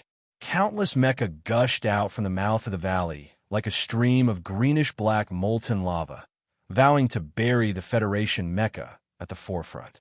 The central control computer had already given an early warning, but when the other party appeared before them, the Black MX Mecha's SSC system and large semi-aperture radar finally confirmed the existence of the mecha horde. This fact made Su Lu feel a tinge of fear towards the camouflage ability of the Empire mecha. At this time, his communication with the command center had already been cut off. The reason he had refused the command center's order to retreat to the southwest was because he knew that once they deviated from the original plan, perhaps the safety of himself and Jian Shui'er would be more guaranteed, but the main force lying in ambush ahead would not be able to achieve the results they had planned. Wish me good luck. He felt the slight numbness and itch from every inch of his skin. He took a deep breath, and the warm current in his body instantly spread to every part of his body. Then, through the simulation system that stuck close to his skin, it accurately magnified and transmitted to every part of the MX mecha. His narrowed eyes shone brightly, but his face was rather pale. This was the first time he had seen an Empire citizen up close, the first time he had met an Empire citizen on the battlefield, and this first meeting was a life and death battle. Jian Shui'er gripped the metal pole beside her tightly, trying her best to get as far away from Su Lu as possible, afraid that she would interfere with his operation. Feeling the slight dizziness brought about by the instant acceleration of the mecha beneath her, she said seriously, "I am a jinx." This was not a joke. In such a tense moment of escape, the young girl was in no mood to joke. She was truly worried that her strange fate would bring misfortune to Su Lu. Su Lu smiled, revealing a mouthful of white teeth. In the dim cockpit, the sunlight was enough to make one feel dizzy. He said, "I am a jinx." That said, he pushed the control stick once more. The MX mecha's twin engines roared to life, and with a deafening roar, the heavy mecha was like a monster. It crashed through a large tree in front of it and then fled into the distance. The mechanical arms of the Empire's Moon Wolf mecha opened fire. The originally quiet valley that only had the sound of drums was suddenly filled with countless screeching sounds. Mountain rocks shattered, clouds of smoke billowed, and high-speed, rotating shrapnel shot towards the black mecha in front of them like raindrops. Lav had already received the order from the Northern Hemisphere Command earlier, so he knew that there might be some kind of danger waiting for his mecha team ahead. However, he was not too worried. With 100 mechas gathered into a torrent, even an entire team of mechanics would not be able to stop him. What made him laugh coldly was that the strange-looking Federation mecha in front of him actually did not change its direction of escape. Could it be that the pilot wanted to use those heavy metal blocks of the Federation to compete with him in terms of speed? In the end, that black mecha was enveloped in a sea of fire and a rain of bullets. He operated the Empire's newest fourth-generation mecha and commanded hundreds of black and green mechas to chase after the enemy. He watched the scene on the screen coldly, waiting for the enemy's mecha to be destroyed and its people to be killed. Stupid bait, stupid trap. However, right after that, his eyes narrowed. This was because he clearly saw that the Black Federation mecha actually charged through the rain of bullets, and there was not a single trace of damage on the mecha's body. How did he do this? Lav stared fiercely at the black mecha that was getting faster and faster. From the dead silence of the communication system, he knew that the three mechas at the front and the subordinate mechas at the back were all shocked by the scene in front of them. Precise dodging within a small area. Who is this pilot? Lav's expression turned serious, and he controlled the mecha below him to instantly increase its speed.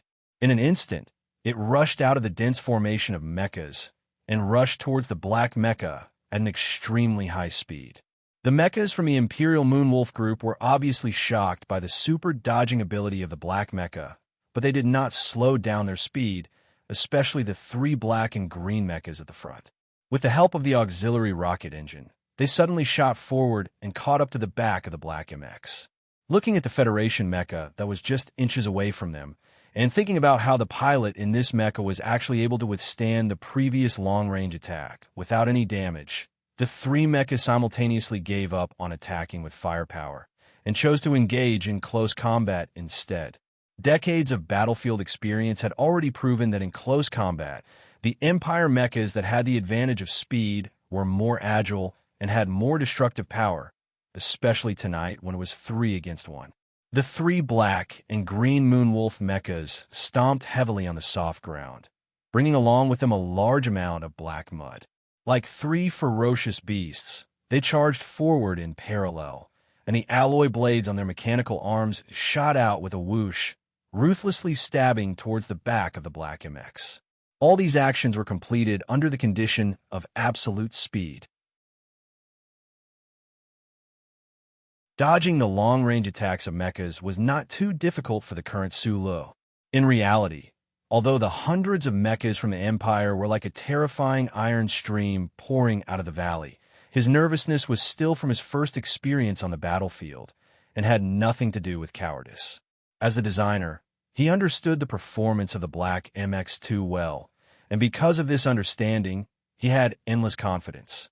The Federation's newest generation of dual-engine mecha, appearing on the battlefield for the first time, the Empire soldiers who were caught off guard would definitely pay a heavy price. Following his quick operation, Lin Bian's black MX mecha came to an abrupt halt. With a perfect twist of its body, it avoided the incoming alloy blade from its right. Then, with a seemingly casual but extremely precise punch, it struck out viciously into the cockpit of the Imperial mecha directly behind it.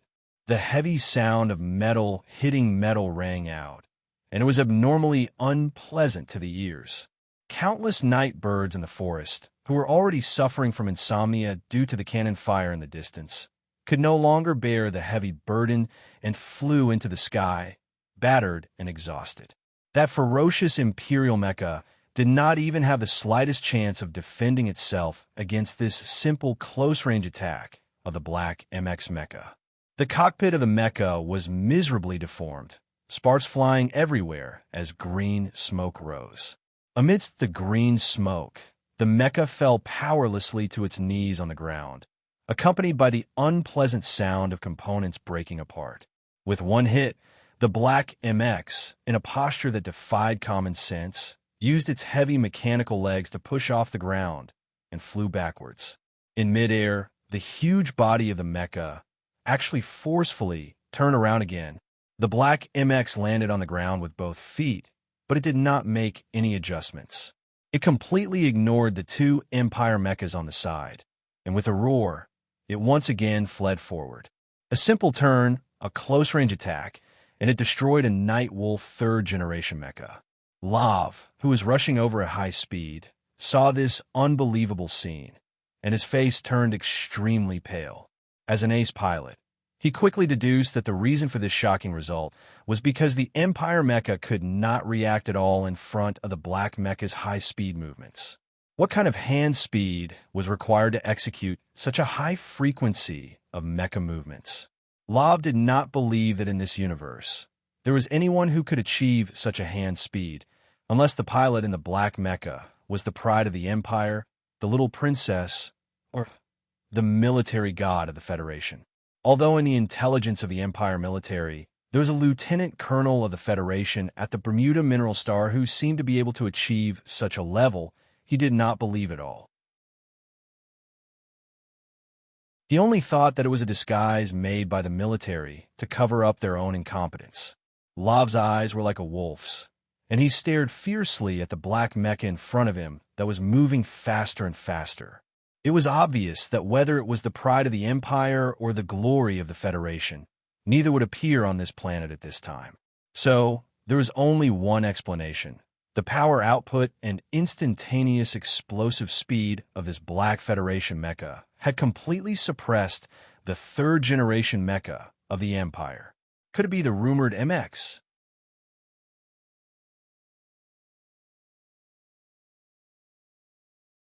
Chapter 415. Listen up. Other than killing the little star, I want that mecha. Captain Lav's cold voice came out of the communication system of the Empire Mecha Group. This ace mecha pilot was shocked by the performance of the Federation mecha, but he quickly calmed down. After confirming that the mecha in front of him was the rumored new MX mecha developed by the Federation, he wasn't scared.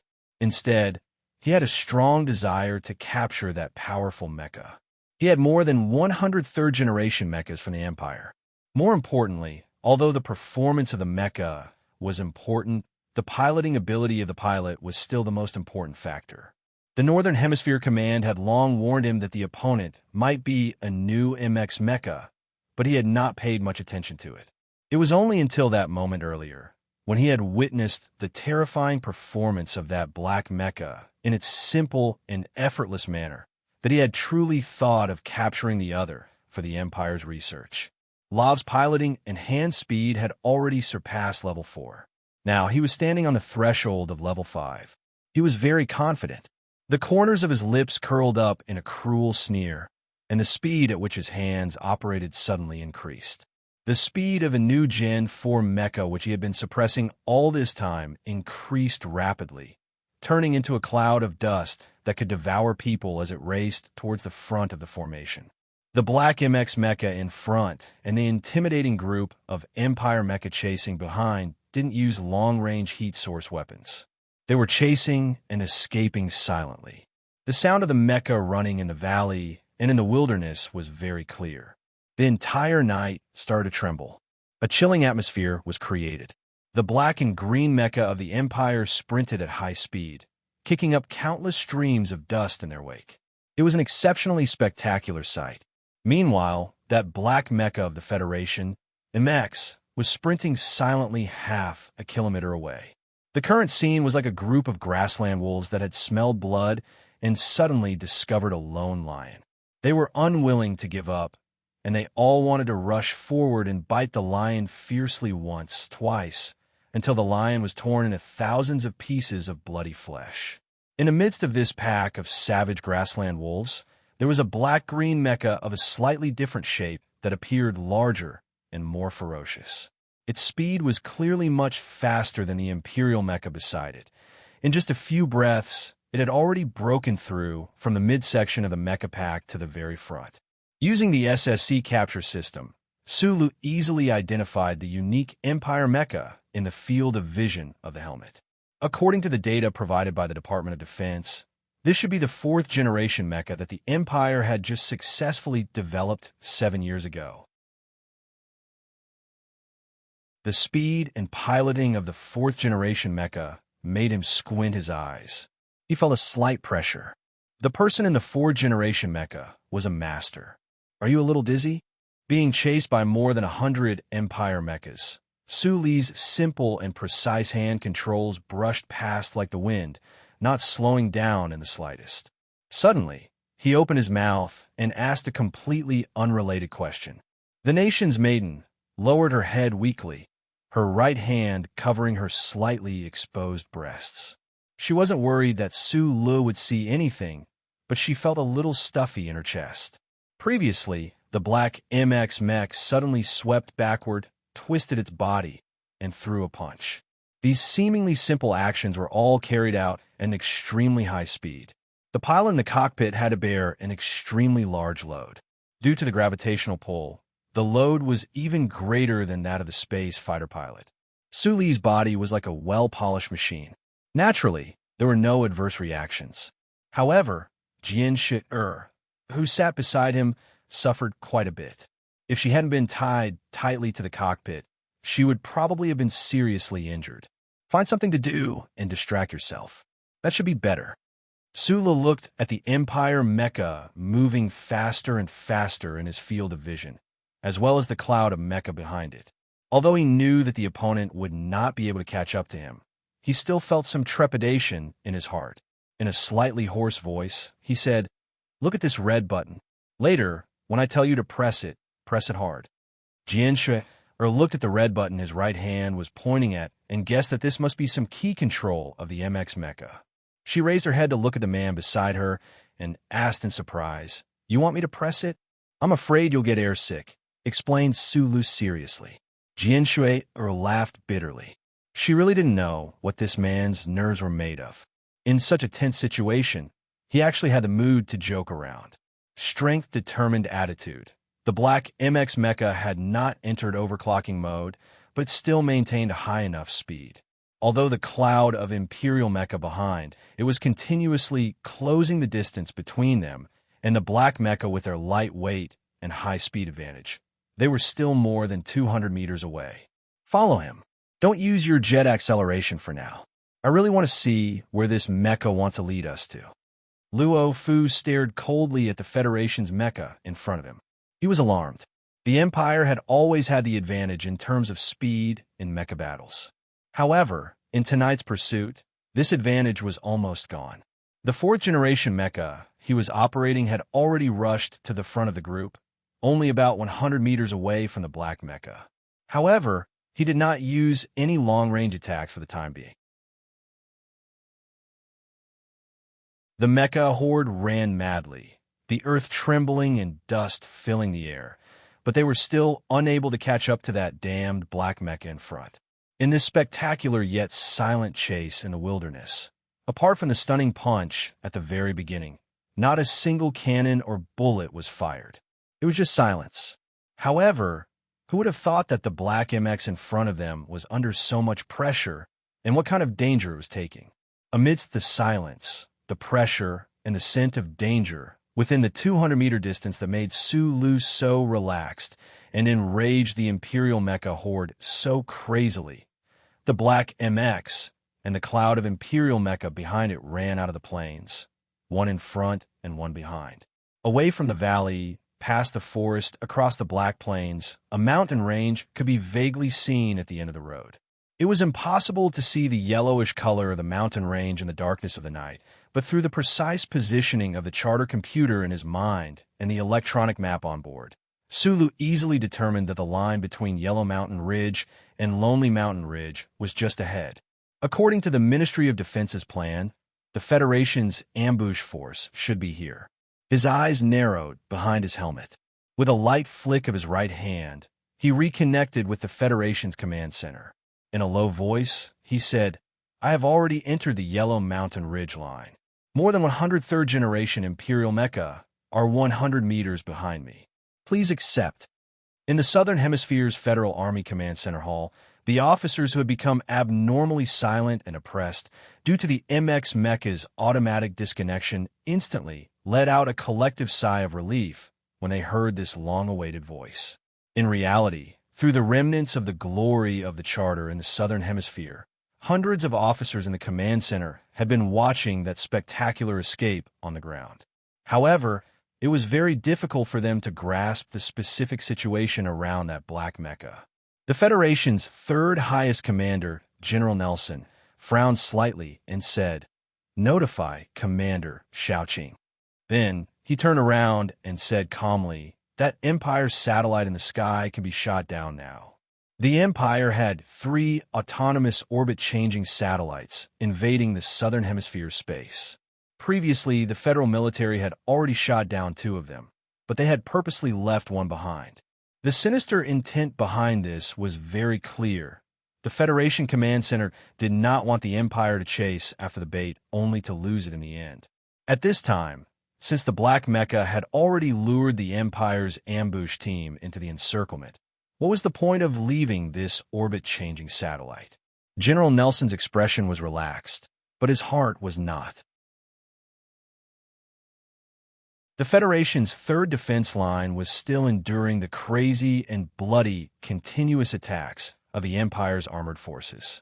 Otherwise, he would not have watched the Moonwolf group break into the southern hemisphere without doing anything. Although they were luring the enemy in, the number of enemies they lured in seemed to be too many and too strong. Du Shaoqing, I hope your Iron 7th Division can be as powerful in the battlefield as it was in the drill, General Nelson thought to himself as he looked at the electronic map on the large screen. In a situation where they could not receive follow-up support, an entire division of mechanics trying to ambush and eat the Empire's mecha team. This was not something a normal person could do. However, at this time, a sharp alarm sounded in the command center. A military staff officer reported loudly with an extremely ugly expression. The Empire's backup assault team has infiltrated to the 17th latitude of the south. They are currently following the path of the first wave of mecha teams and heading towards Luachio spaceport. Everyone in the command center was shocked. They all looked at General Nelson. General Nelson waved his hand to indicate that he understood. He seemed to have a well-thought-out plan, but in his heart, he started to feel uneasy. There were too many variables on the battlefield. The Federation took the initiative to lure the Empire's people to invade the South, but they did not expect that old general of the Empire to actually show a suicidal attitude and launch a direct attack by a large group that had never been seen before in the past 10 years. Under the crazy attacks of the Maple Forest Alliance, the Federation's defense line was in danger. The backup military force that was originally in the tactical simulation had no choice but to be deployed to the front line. At least for the next 2 hours, the command center would not be able to deploy any troops to support the front line. General Nelson's expression was serious. Moonwolf Group and Maple Forest Alliance's 18,000 soldiers. He no longer expected the Iron 7th Division to be able to destroy the enemy. He only hoped that Du Shaoqing could hold on for a while longer. As long as the front line could catch a breather, the Westwood's 8th Army could move to the south, and victory would definitely belong to the Federation. But could the Iron 7th Division hold on for that long? The Empire's people seemed determined to win. Could that black MX mecha escape to Luachio? Standing between the rocks, Du Shaoqing put down the night vision electronic binoculars in his hands and put on his sunglasses again, even though it was late at night and there was no moon. There was no need for the Federation's command center to send a message. The Iron 7th Division, hidden on the front line of the Huangshanling Lonely Ridge, knew that the person they had been waiting for a long time had finally arrived.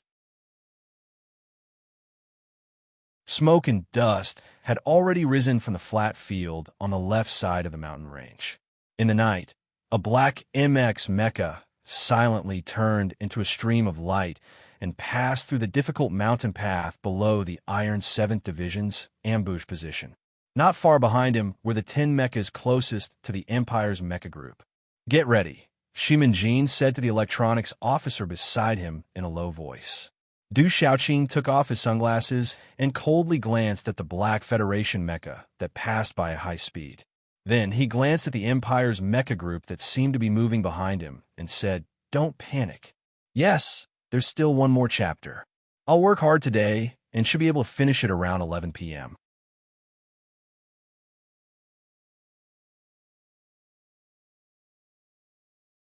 Chapter 416. He put on and took off his sunglasses. While he was speaking, 10 Imperial Moon Wolf mechas roared past and chased after the escaping Black MX mecha. Even though the Iron 7 Division ambushing in the mountains suddenly attacked, they could no longer help the Black mecha. There's a 4th-generation mecha. It should be the leader of the Moon Wolf team, Lav. He's one of the top 5 ace pilots in the Imperial Expeditionary Force, Shimin-Jin whispered. Shimin-Jin reminded him in a low voice. He would definitely not question his teacher's command. However, seeing that the Federation's black mech was being chased into danger by the Empire's people, he was a little worried about the pilot and a national girl in the mech. Du Shaoqing's expression was cold and stern as he stared at the Imperial mecha horde in the direction of the Lonely Ridge. He said indifferently, "This is a bag, and we're the rope that ties the bag. We're some small fries that slip through. What we want to eat? is this entire mecha brigade behind us. If the Iron 7 Division had attacked just now, the Empire mecha horde that had suddenly slowed down for some reason would definitely know that there was an ambush here. If the mecha horde had decided to turn around and retreat with the high mobility of the Moon Wolf mechas, the Iron 7 Division would never have been able to catch up. They could only watch as the enemy turned into dust. As for Lav, the ace pilot of the Imperial Expeditionary Force, this iron-blooded teacher didn't care at all. The Ministry of Defense asked us to ensure the safety of Jianshur, Shimanjin said in a low voice. Du Xiaoqing lowered his eyes slightly and said, "The one driving the black MX is Su Lu. He won't die so easily." Shimanjin was shocked. He silently retreated to the back and nervously began to prepare for the Imperial Moon Wolf Group's arrival. However, what made him and the soldiers of the Iron 7 Division uneasy was that, for some reason, the Empire mecha horde outside of the ambush not only slowed down, but also showed signs of stopping. In the mountains, it was quiet. At this time, the latest battle situation from the Federation command reached Du Xiaoqing's ears. He was silent for a moment. Then he took a deep breath, raised his head, and looked at the horizon in the distance. Maple Forest Alliance's final trump card, that reserve assault brigade, had also come. Commander Du Xiaoqing had a complicated expression in his eyes. The bait plan of the Department of National Defense had lured in an army that was twice their size. However, the command center couldn't send any reinforcements. If Maple Forest Alliance's assault team and mechas were able to tear apart the bag and attack Luochio Airport, they would be able to threaten the side of the military supply depot. The Federal Army would be in absolute danger. General Umburi from the Northern Hemisphere was able to create such a situation out of the impossible. It could be said that he was a godly commander. Decades ago, on the same planet, in the same mountain range, the same Iron 7 Division. Once, under almost exactly the same circumstances, they fought a bloody battle of life and death. That battle made the Iron 7 Division famous in the media. Except for the leaders of the federal military, no one knew that it was the fatal mistake made by the Iron 7 Division at the beginning of this bloody battle that led to the heavy losses of the federal military. It seemed that tonight on the front line of Huangshanling Lonely Ridge, there would be another extremely tragic sniper battle. Du Xiaoqing quietly looked at the night sky and thought silently in his heart. Did his father stand in the same position as him? What was he thinking at that time? History seemed to be repeating itself, but the result would definitely not be the same. He coldly unbuttoned the collar of his trench coat and turned to face the officers of the division headquarters. He said calmly, "A brigade of 18,000 people is on its way here. I will only give you 1 hour. You must eat these 100 ugly Imperial mecha." Without air support, without a missile base, an entire division wanted to eat an entire Imperial mecha brigade, an entire mecha brigade with 103rd generation Moonwolf mecha.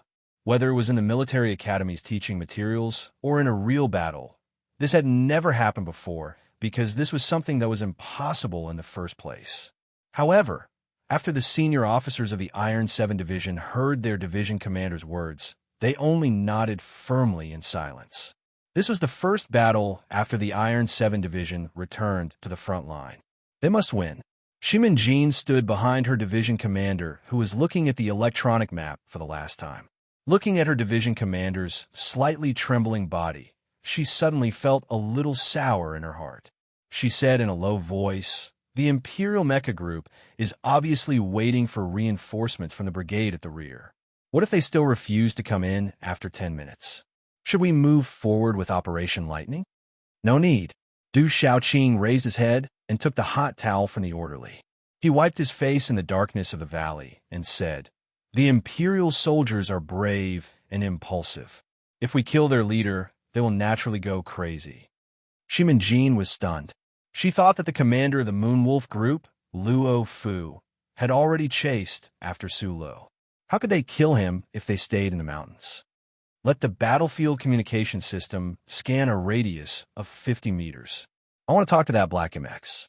Du Xiaoqing folded the towel and passed it to the orderly. "You guys wait for the brigade at the back."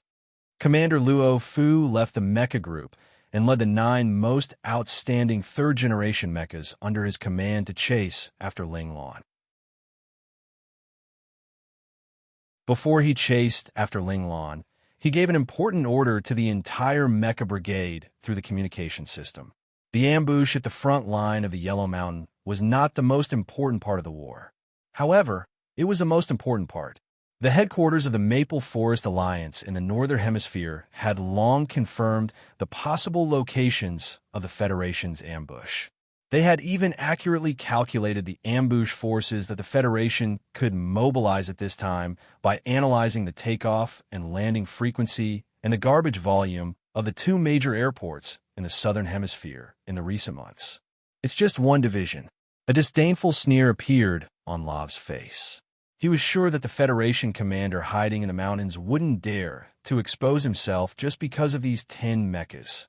Therefore, he bravely passed through the mountain path and chased after the Black MX. He said coldly to his subordinates through the communication system, "After I destroy that Black MX, I will come back and meet with you guys." Sulu didn't know that the master in the Moonwolf 4th-generation mecha behind him was saying that he was going to destroy him with a confident and arrogant tone. At this time, the mountain path was ending and Luochio Airport was not far away. The escape with the nation's young lady was coming to an end. He was unusually calm and relaxed. However, that insensible old man told him that other than the mecha brigade at the back, the Empire had actually sent out the assault brigade, their trump card. In the military system of the Empire, a brigade was more powerful than a division of the Federation. The Federation headquarters didn't tell Sulu this information. In their opinion, Sulu was lucky enough to bring Jian Shuier safely to Luochio Airport. Plus, the ambush behind them had nothing to do with him. He didn't know which brigade was ambushing them at the front line of the Huangshanling Lonely Ridge.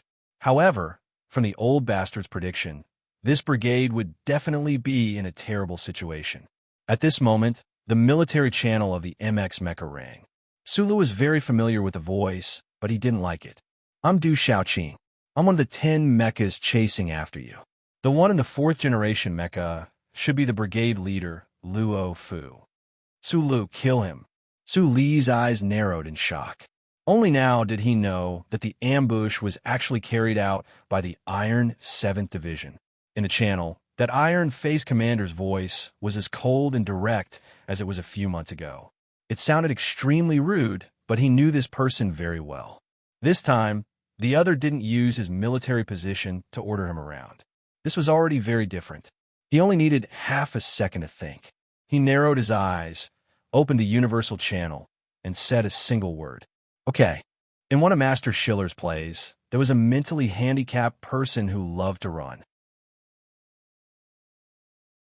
That mentally handicapped person ran all over planet S1, ran all over the capital ring, and in the end, even ran all the way to the Westwoods. He even ran on a spaceship. This mentally handicapped person became a celebrity in human society. Countless people followed him, running nonstop, not asking for a reason, just running nonstop. However, one day, this mentally handicapped person suddenly didn't want to run anymore. He felt bored. So he stopped and then turned around, saying that he wanted to go home, leaving his followers with endless emptiness and the disappointment of the media. Running was a habit. Once started, it was hard to stop. If one really stopped after running for a long time, it would always be hard to get used to. The mechas chased each other for an unknown amount of time tonight. Suddenly, the Black Federation mecha at the end of the mountain road ahead stopped abruptly, then slowly turned around. Out of the 10 Empire mechas, 9 of them stopped for a moment. The pilots in the cockpits couldn't believe what they were seeing. Because of the intense shock in their hearts, their operations were affected. Only that 4th-generation Moonwolf mech, which had an exceptionally strong contrast between black and green, did not slow down in the slightest. Instead, the rocket jets at the back of the mech instantly shot out, the powerful propulsion causing its speed to become incomparably fast. Just this small detail was enough to prove that Captain Lav of the 4th-generation mecha had the most determined mind and the most ruthless eyes of an ace mecha pilot. With a straight arrow of smoke, the fourth-generation Moon Wolf mecha charged towards the Black MX. At such a high speed, this mecha even used the mechanical arm on its right hand to draw a symbol in the air. Su Lu was a professional soldier, so he didn't have much understanding of the universal machine language. Thinking back to the time when he was in Yue University, when he had a mecha battle with that officer of the First Academy, it had caused quite a commotion. However, he could roughly understand what the Empire mecha pilot was trying to say. Thus, wearing the simulation system, he did not hesitate to give the mecha a middle finger. At the same time, in the dim cockpit, a slender index finger pressed hard on the red button. Amidst the hissing sounds of compressed air, a few heavy components of the Black MX body shot out one after another, smashing onto the ground. Surprisingly, the thick armor on the right shoulder did not fall off, and the middle finger of the right alloy hand stood straight up, facing the enemy. This MX was a special mecha that Shang Xiu had specially modified for Su Lu. Originally, it did not have the fire control system that most normal pilots would need, so the components fell off very quickly. In just 0.1 seconds, the Black mecha had officially entered overclocking mode. At this time, the fourth-generation Moon Wolf mecha had already arrived in front of the Black MX with an unstoppable momentum. The next moment, Lav's pupils suddenly shrank in the cockpit. This was because the Federation mecha in the vision of his helmet had disappeared. A strong sense of danger surged into his heart. Relying on his rich battle experience, Lav roared and forced himself to turn around in an instant. The black and green mech forcefully turned around at high speed, its thick mechanical arm blocking the front, just in time to block the silent punch from the night sky. With a low hum, the Black MX mecha's powerful twin engines were fully displayed in this one hit. The fourth-generation Moon Wolf mecha was forced to retreat. Then, the Black mecha forcefully increased its speed again. It turned into a flash of lightning and once again attacked the chest of the Black Moon Wolf mecha. The speed of the Black MX was too fast, and the frequency of its movements was too fast. It was like countless rocks falling from a mountaintop, striking the surface of the Moon Wolf mech's armor with crisp and powerful sounds, producing a continuous series of dull pa-pa-pa-pa-pa sounds. Lav's face was pale. He pushed his control to the limit. In this life and death situation, he had already performed beyond his usual standards. However, he still could not keep up with the Black mecha's movements. The Black MX dodged at high speed on the mountain path. There were no afterimages. It was just like a flash of lightning or a ghost. To Lav, it was more like a sharp and powerful bullet that he was terrified of. It kept shooting toward his face. Bullets could not turn, but this Black MX was able to move in a straight line at high speed. It was like a high-speed bullet that was bouncing back and forth in an alloy plate. What kind of hand speed was required to perform such a terrifying control? Or rather, what kind of freakish hand was required to perform such a control? Or rather, it was impossible to perform such a control by hand. When the 9 third-generation Moon Wolf mechas of the Empire rushed to the battlefield, they were greeted by this shocking sight. They could only watch with their own eyes as the Moon Wolf mecha controlled by Commander Lav was continuously bombarded by the Black MX of the Federation, unable to retaliate at all. Under such immense shock, they were unable to react at all. According to the memories of a pilot who had survived the incident, he had never seen such mecha piloting in his entire life. He could not understand how a mecha weighing dozens of tons could perform such unimaginable maneuvers. The ground of the mountain path had clearly festered, but that Federation pilot had not been able to slow down the Black mecha's movements in the slightest. What had left the deepest impression on the surviving pilot was the close combat style of the Black MX mech. The strong mecha fighters all had their own close combat style. Lieutenant Colonel Yifeng was bold and violent, Bai Yulan was sinister and silent, and Zhou Yu was serious and serious. As for the Black MX controlled by Su Lu, in this first battle, the style it displayed was simple and direct. It could even be described as plain. Su Lu understood the structure of mecha very well. Although the mecha designs of the Empire and the Federation were very different, the two sides of the universe had the same thinking habits. There was not much difference in terms of ideology. Therefore, every time he attacked, he would often attack the most inconspicuous part of the Black and Green Moon Wolf mecha. Only the mechanics would understand the key points of the mecha. It was extremely precise and precise. Simple, direct, plain, precise, and precise. When these 5 adjectives were stacked together, the style was mixed into a pile. When it was combined to the extreme, it became a silent ruthlessness, a silent suppression. In the 4th generation Moon Wolf mecha, Captain Love clearly felt the terror of this style. He was the ace pilot of the Empire. However, when he came here arrogantly, he was in despair. Although the Moon Wolf mecha was able to avoid 3 lightning strikes from the Black MX's tooth-edge alloy blade, his heart was getting colder and colder. He was getting more and more desperate. That dark and helpless danger was about to take over his mind. A crisp sound rang out. The black light condensed into a single point. That was the Black MX that had stopped moving. The Black mecha pulled out a spinning alloy blade from the edge of the cockpit of the 4th generation Moon Wolf mecha. For any mecha, the front of the cockpit was definitely the strongest defense. However, the Black mecha continuously threw 7 or 8 heavy punches at that spot, followed by a final stab. No matter how strong the armor of the Empire mecha was, it was finally broken. Sparks shot out from the edge of the cockpit. However, the Black mecha still stubbornly did not fall. After entering overclocking mode, the Black MX's right shoulder fire control system, which was the only part that did not fall off, flipped out from under the armor. It aimed at the sparking cockpit of the 4th generation Moon Wolf mecha and blasted it. With a boom, the 4th generation Moon Wolf mecha fell to the ground. Immediately after, the Black MX lifted its heavy mechanical leg without hesitation and stomped on the already deformed cockpit of the Empire mecha.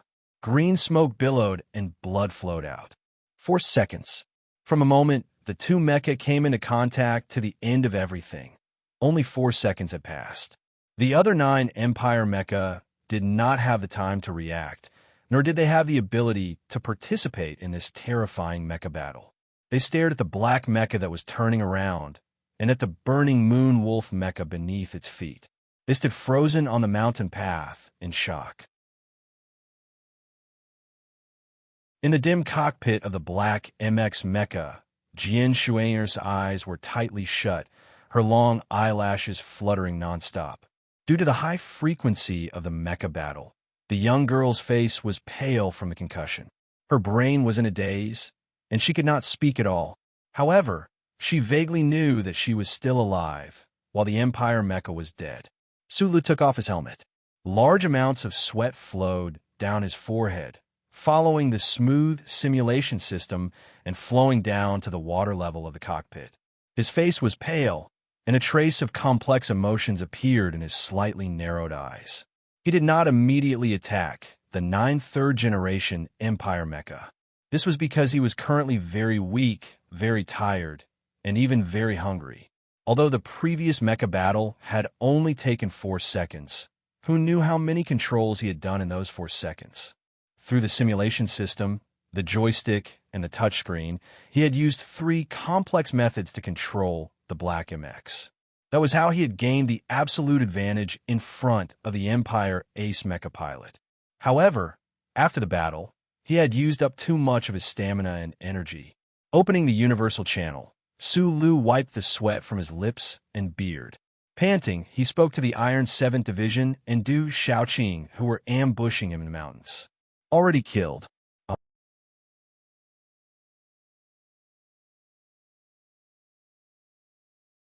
Chapter 417. Kill him. I've already killed him. Du Shaoqing held the mini-communicator and sent out orders to the Black MX mecha, which had already escaped from the valley. In less than half a minute, the Black MX mecha in the distance gave a clear and forceful response. These 2 simple sentences made the expressions of everyone in the Iron 7th Division on the peak change drastically. The officers knew very well that the person in the Moon Wolf 4th Gen mecha was the Empire's ace pilot, Love. Facing such a strong opponent, could it be that the Black MX only used such a short amount of time to end the mecha battle and kill the opponent? At this moment, the conversation between the commander and Su Lu still seemed to be echoing in the quiet peak, reverberating in their ears. Everything happened so quickly that the officers couldn't react in time. They looked at the commander in the command center in shock as he turned on the high-powered battlefield communicator. Shimanjin had been carefully monitoring the Empire's mecha group outside the valley. The relevant tactical simulations had already been completed.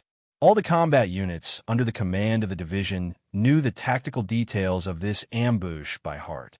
You shouldn't be so nervous, but this was the first time the Iron 7th Division was on the battlefield. A real battlefield was very different from a mock battle. Furthermore, the backup assault team of the Imperial Expeditionary Force had more than 10,000 people, and they were already on their way. There wasn't much time left for the Iron 7 Masters. Fortunately, the Black MX was able to kill the Imperial Mecha Captain cleanly behind the mountain with a few simple words. Compared to his colleagues, he woke up faster. This was because he had seen how terrifying the MX under the control of Su Lu was when he was at the bottom of the Blue Pond Valley on planet S1. Looking at the back of her teacher, Shimin Jin's heart surged with a trace of complicated emotions.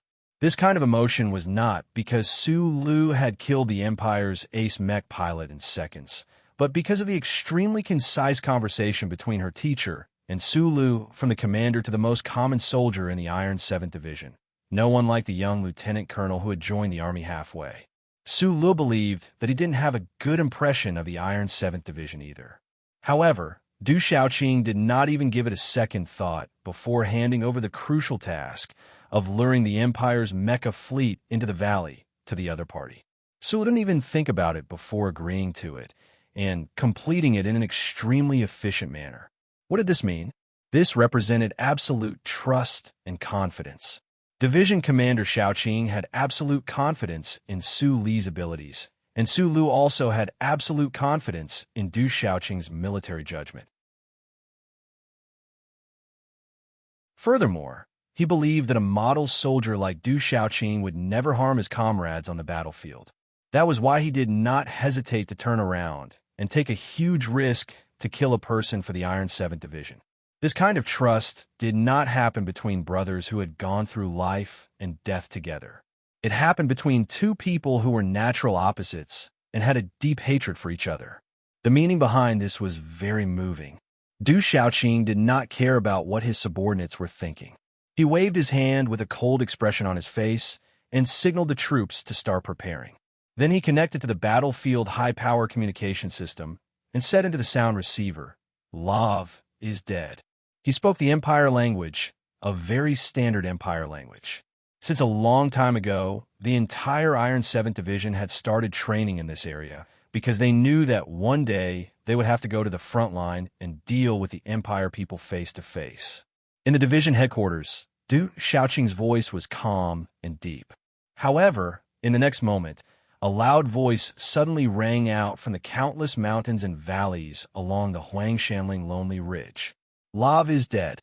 The Federation's battlefield communication system transmitted this sentence through the high-power loudspeaker. The loud voice resounded through the mountains and shattered the quiet night sky of the southern hemisphere.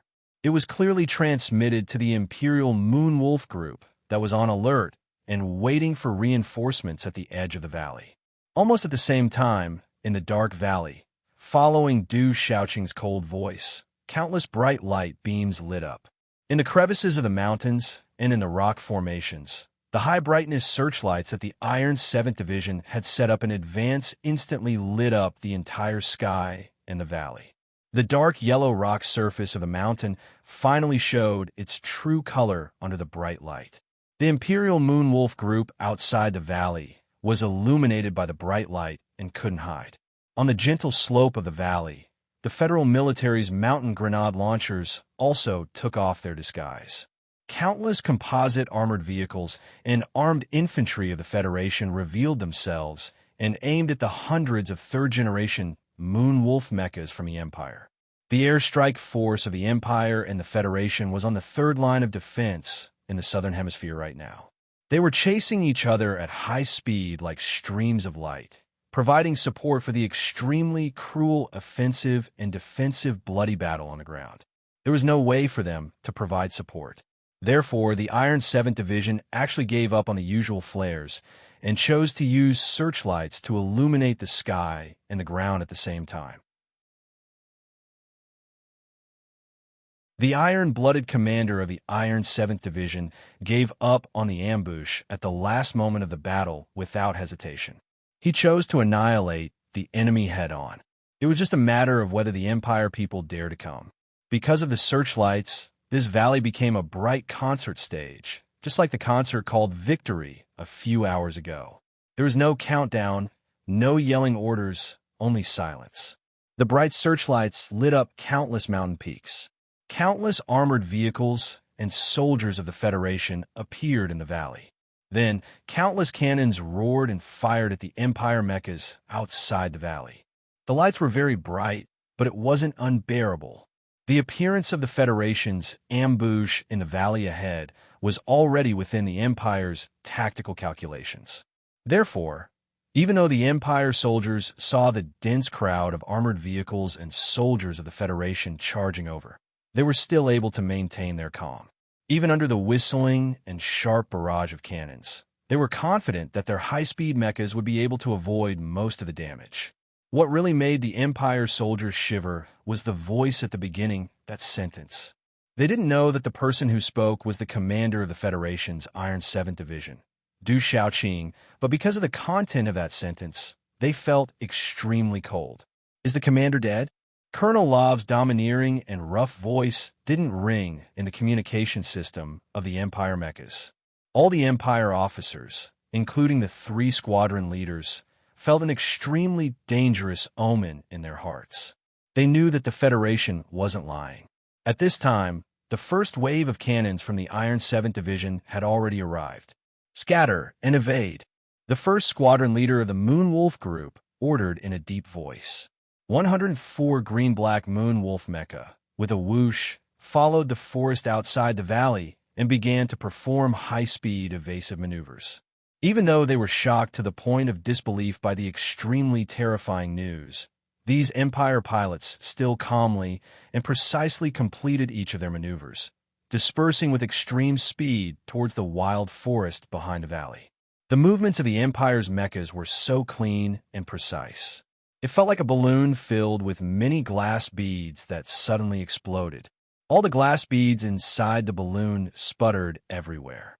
Every mecha maintained an extremely suitable distance from each other. Boom, boom, boom. The dense cannons of the Iron 7th Division landed horribly on the ground. The bombardment caused the entire ground to tremble.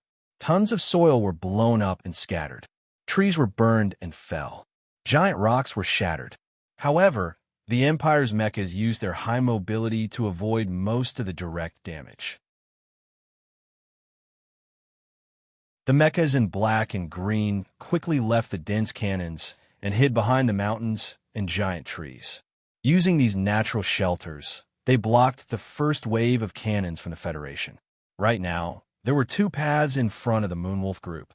The first was to give up on the 10 mechas that had already rushed past the valley, including their commander, Lav. They would immediately retreat and leave the Huangshanling Lonely Ridge area. As long as the mechas increased their speed, the Federation's ambush team wouldn't be able to catch up with them. The second path was to attack the valley and weaken the Federal Army's combat power at all costs. They would avenge their commander and delay the Federal Army for the Empire's assault team. In fact, an entire mecha team did have this ability. Although the valley area was convenient for ambushes, once the mechas broke in, their high mobility would be the nightmare of the Federation's mechanical army. Commander, 17 mechas are slightly damaged. Only 2 mechas have lost their mobility. The smoke and flames that filled the sky outside the valley, as well as the violent explosions there, had become much quieter by the time they reached the peak. However, Shimin Jin's voice was still very loud. Got it. Du Shaoqing had a cold expression on his face. He silently looked at the trembling ground under his feet. He looked at his subordinates who were bravely charging in the mountains. He was very satisfied with this terrible result. Iron 7th Division's first round of cannon fire didn't cause any real damage to the Empire's high-speed mechas. On the contrary, it gave the Empire's soldiers a strong sense of confidence. According to the calculation of firepower, there was indeed only one Federation mechanic in the mountains.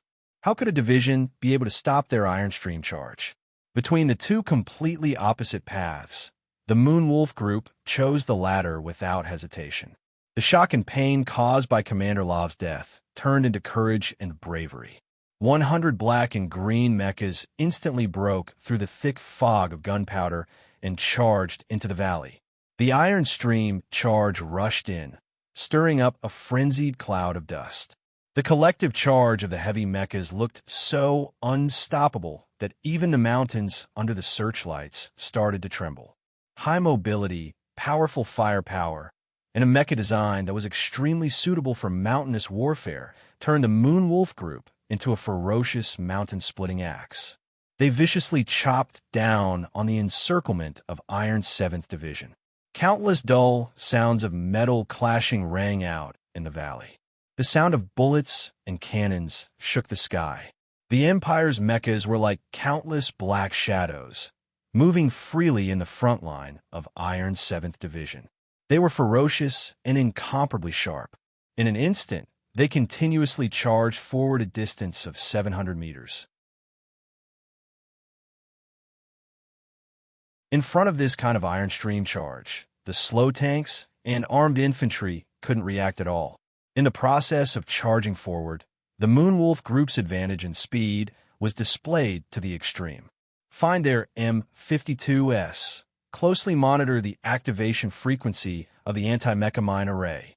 The company leader's Moonwolf mecha fiercely shot out a rain of bullets, turning the Federation soldiers 100 meters away into pools of blood. At this time, there were countless flames of anger in his heart. He only wanted to help the main team behind him delay this Federation division, but he didn't let down his guard. In the headquarters of Iron 7th Division, Shimin Jin's expression was solemn as she looked at the rising casualty count. Finally, she couldn't help but look at her division commander. Du Xiaoqing wore sunglasses and sat silently on a large rock. He looked at the tragic battlefield below. Looking at the fierce yet cautious Empire's mechas breaking into the ambush circle, he knew that the enemy's backup commander hadn't truly gone crazy. He opened his mouth and said, "Wait a little longer." Shimin Jin's heart tightened. It should be known that every second they waited, more of their comrades would die. What my division commander needs now is time. He must succeed in one strike. We can't let this pile of mechas drag on until the 10,000 people behind us arrive. Du Xiaoqing slowly closed his eyes under the sunglasses and said, "Only victory and defeat, not life and death. This is war."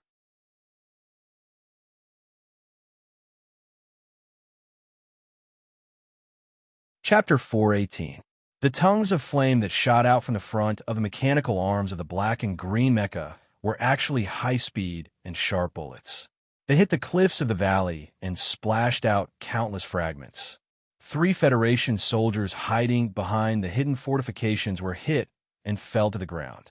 In just a moment, the 3 fresh corpses were turned into cloth bags filled with bright red material. Tongues of flame sprayed out everywhere. Countless amounts of soil were flipped up, and the tanks were set ablaze. Amidst the continuous and terrifying sounds of machine guns, the sturdy base at the bottom of the mountain was riddled with holes. Blood and broken limbs flew everywhere. The most terrifying thing was the mobility of these black and green mecha. Under the crazy barrage of the Federation's mountain howitzers, most of them still managed to survive. The Empire's mecha group was like a pack of tireless grassland wolves. They cruelly and crazily rushed into the ambush area of the Iron 7th Division. They bared their sharp fangs and bit viciously at the Federation's base. Then, using the fastest speed possible, they changed their formation and broke into smaller groups. Taking advantage of the occasional collapse of the Iron 7th Division's front line, they split into a dozen small groups and spread out in all directions. Following the natural water line and gentle slope of the valley, they launched a second charge. Screeching sounds rang out. The soldiers of the Iron 7th Division, hidden in the mountains, had been silently and resolutely counterattacking. The bullets fired by the Federation's 21-26 sniper rifle hit several Empire mecha. However, they only left light gray marks and dense dents on the sturdy alloy armor. One of the Imperial mechs raised its right arm and fired its main cannon at a 32-degree angle. Along with a heavy roar, the powerful cannon fire didn't hit the target. Instead, it hit the quick-solidifying concrete structure of the fortification. The explosion caused the quick-solidifying concrete to shatter and splatter in all directions. Of the 5 Federation soldiers hiding in the fortification, 4 were instantly crushed to death by the rocks. Blood flowed out along the remnants of the explosion and the cracks between the rocks. There was still one soldier who did not die immediately. The helmet he was wearing blocked most of the high-speed rocks, but his goggles had been shattered. He screamed in pain, and his face was covered in blood and exposed muscles. In the last moment of his life, he raised the MP-5 submachine gun in his hand and fired nonstop at the foot of the mountain.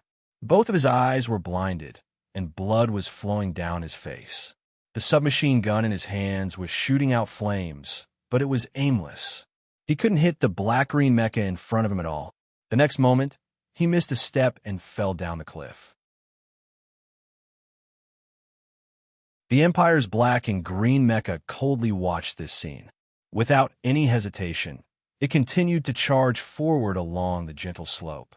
But from the side, a ponytail-heavy rocket fired over with a whoosh, accurately hitting the side of the mecha's abdomen. After the loud explosion, there was a dull sound of metal parts rubbing against each other. The outer armor of the Empire's mecha's engine was severely damaged, and its power output was occasionally affected. Its originally high-speed movement mode was suddenly slowed down. It was only delayed for a moment, and 7 or 8 precision-guided rockets from the Federation flew at high speed from all directions at the same time, hitting the heavy and huge body of the mecha. The sound of the explosion and the blinding light kept flashing. This Empire's mecha was burnt black, and its parts were severely damaged. Its balance was completely disabled, and it fell down the cliff in a tragic manner, turning into a pile of alloy garbage. Just like that Federation soldier just now. Such a tragic scene of a battlefield appeared below the Yellow Mountain Ridge, below the lonely mountain ridge. The wolf pack of the Empire's mecha brigade spread out at high speed. Wherever they charged, battle would break out there. Tragic scenes could be found everywhere. Every Federation soldier who had died in the mountains actually had a life story that belonged to them. However, at this moment, there was no extra time to reflect on it, to sigh with emotion, because this was a battlefield. This was war. Today's ambush was the first time the Iron 7 Division had been on the battlefield. Facing the ruthless and crazed mecha of the Empire, feeling the explosions of fireworks in the valley, hearing the familiar cries of pain around them, and seeing the shattered and burning corpses of their comrades lying between the rocks and cliffs, they finally understood that the battlefield was not a drill. Their dead comrades wouldn't be able to stand in front of them again just by removing the death indicator on their bodies like before. Under the high-speed charge of the Empire's mecha, the first line of the Iron 7th Division's ambush was showing signs of chaos and even being defeated. No matter how strict Du Shaoqing's management was, and how calm his command was, after all, an army was made up of people, not real machines. The soldiers of the Iron 7th Division were as firm and unyielding as their commander, Shaoqing. However, their fingers would get tired when they used the armor-piercing heavy machine guns. They would tremble, they would cry, they would laugh, and they would feel pain. And now, they were even a little confused and scared. But they were the Iron 7th Division after all. The Iron 7th Division, the trump card of the Federation, had never lost in military exercises for 10 years. After 10 years, they had returned to the West Woods, to the front line, to the 5460. How could they be defeated by fear? With their pride, their perseverance, how could they allow themselves to be defeated? The soldiers of the 3rd Regiment of the Iron 7th Division, who were in charge of the first line of ambush, finally exploded at the most critical moment.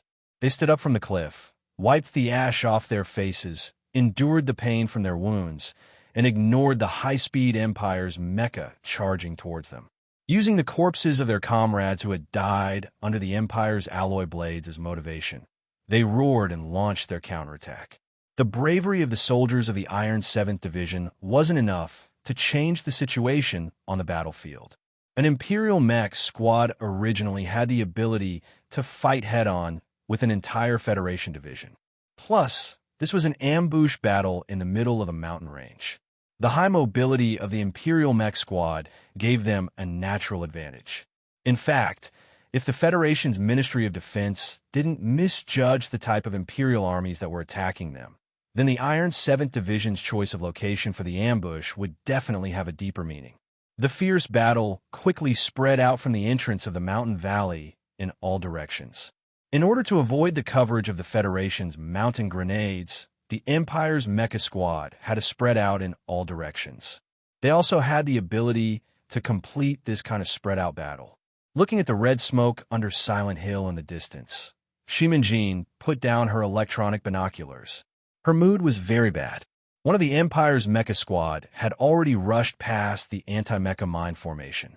Although the turbulent explosion had a good effect, it didn't cause any fatal damage to the enemy. Plus, with the high speed of the Empire's mecha, the Federation's rocket launchers didn't have much of an effect. If the Ministry of Defense could distribute ACWs, the 3rd Division wouldn't have to fight so hard. The Federal Army's normal anti-material sniper rifle couldn't cause fatal damage to the 3rd-generation mecha of the Empire, unless the ACWs were paired with high-rotation speed tungsten alloy armor-piercing bullets. However, that legendary big gun was too expensive to make. Even if the Ministry of Defense's General Assembly base wanted to, the Budget Committee of Parliament Hill couldn't approve it. The division headquarters was dead silent. The officers were working hard in front of their workstations. No one dared to look at the division commander, sitting at the back. Faced with the ferocious attacks of the Empire's mecha fleet, the Iron 7 Division had only sent out 1 regiment so far. Even the amount of ammunition they had was limited to 1/3 of the original limit. No one knew what the division commander was thinking. Du Shaoqing sat silently in his chair. His hands, which were wearing lambskin gloves, rested on his knees. No one seemed to have expected that the youngest major general of the Federation, who was highly valued by the president and the military, was also stepping onto a real battlefield for the first time. In the eyes of the soldiers of the Iron 7th Division, Division Commander Shaoqing was like a god. There was no way he would make a mistake. So, at this moment, no one noticed that the veins at the corner of his eyes were popping under his sunglasses. The federal military's plan on this planet was to cast a net. They would use Jian Shu'er as bait to lure the Empire's people to the south. Then, they would use the Westwood's army on the dividing line between the north and the south to pull the net north. They would trap the Imperial Expeditionary Force's Maple Forest Alliance. Then, they would use the Iron 7th Division to tie the last rope. But old General Ambley of the Empire obviously didn't see through this was a trap. He didn't know why. But from the very beginning, he launched a fierce attack on the dividing line between the north and south, tearing the Federation's net into pieces. In this way, the rope that was the Iron 7th Division had to face the surprise attack of the Imperial Mech Squad and the Assault Brigade. It should be known that the combat power of a mech squad was already terrifying. Not to mention, the size of the Imperial Assault Group was even bigger than a division of the Federation. The rope became the bottom of the net without any cloth covering it. The mission of the Iron 7th Division was extremely difficult. Westgate, more than half of the Empire's mechas on this planet are under our watch. It's already very good that the Iron 3rd Division is doing so well. Du Shaoqing calmed down. Because of the current situation, he had to take down all 100 Empire's mechas in the shortest amount of time and at the lowest cost. Now there are only 86 mechas left. Only then would the Iron 7th Division be able to deal with the Imperial Assault Group that was about to arrive. That was why the Iron 7th Division had been suppressing most of their firepower since the start of the battle. They had to lure the crazy Empire's mechas into the depths of the battlefield and make it impossible for them to escape. However, the Iron 7th Division had to pay the smallest price, while the soldiers on the front line had to pay the heaviest price. Waveband appeared. Waveband appeared. The electronic alarm of the Empire's mechas rang out in the internal communication network of the Empire's mechas. Boom, boom, boom, boom. The Federation's anti-mecha lightning arrays buried in the mountains all exploded. The earth trembled as a result, and the valleys turned yellow as a result. Magnificent smoke and streams of light continued to linger in the night sky that seemed to be burning red. The Empire's mechas that had already scattered into formation scattered once again. Like countless balloons that had been blown apart, they became even smaller balloons. The leader of the first company of the Moonwolf Group looked at the magnificent explosion behind him through his vision. After confirming that there were still around 80 mechas that were fine, his confidence increased again. However, he was still a little worried about his leader's life. Leader Lav was a hero of his generation. He wanted to capture the Federation's MX mecha alive, but he was killed by the MX mecha. Could it be that the Federation's new MX mecha were really that terrifying? Fortunately, the Federation didn't have the ability to mass-produce them yet. Just as the company leader was thinking this, his pupils suddenly shrank. You're tuning in to the Warrior Lore YouTube channel.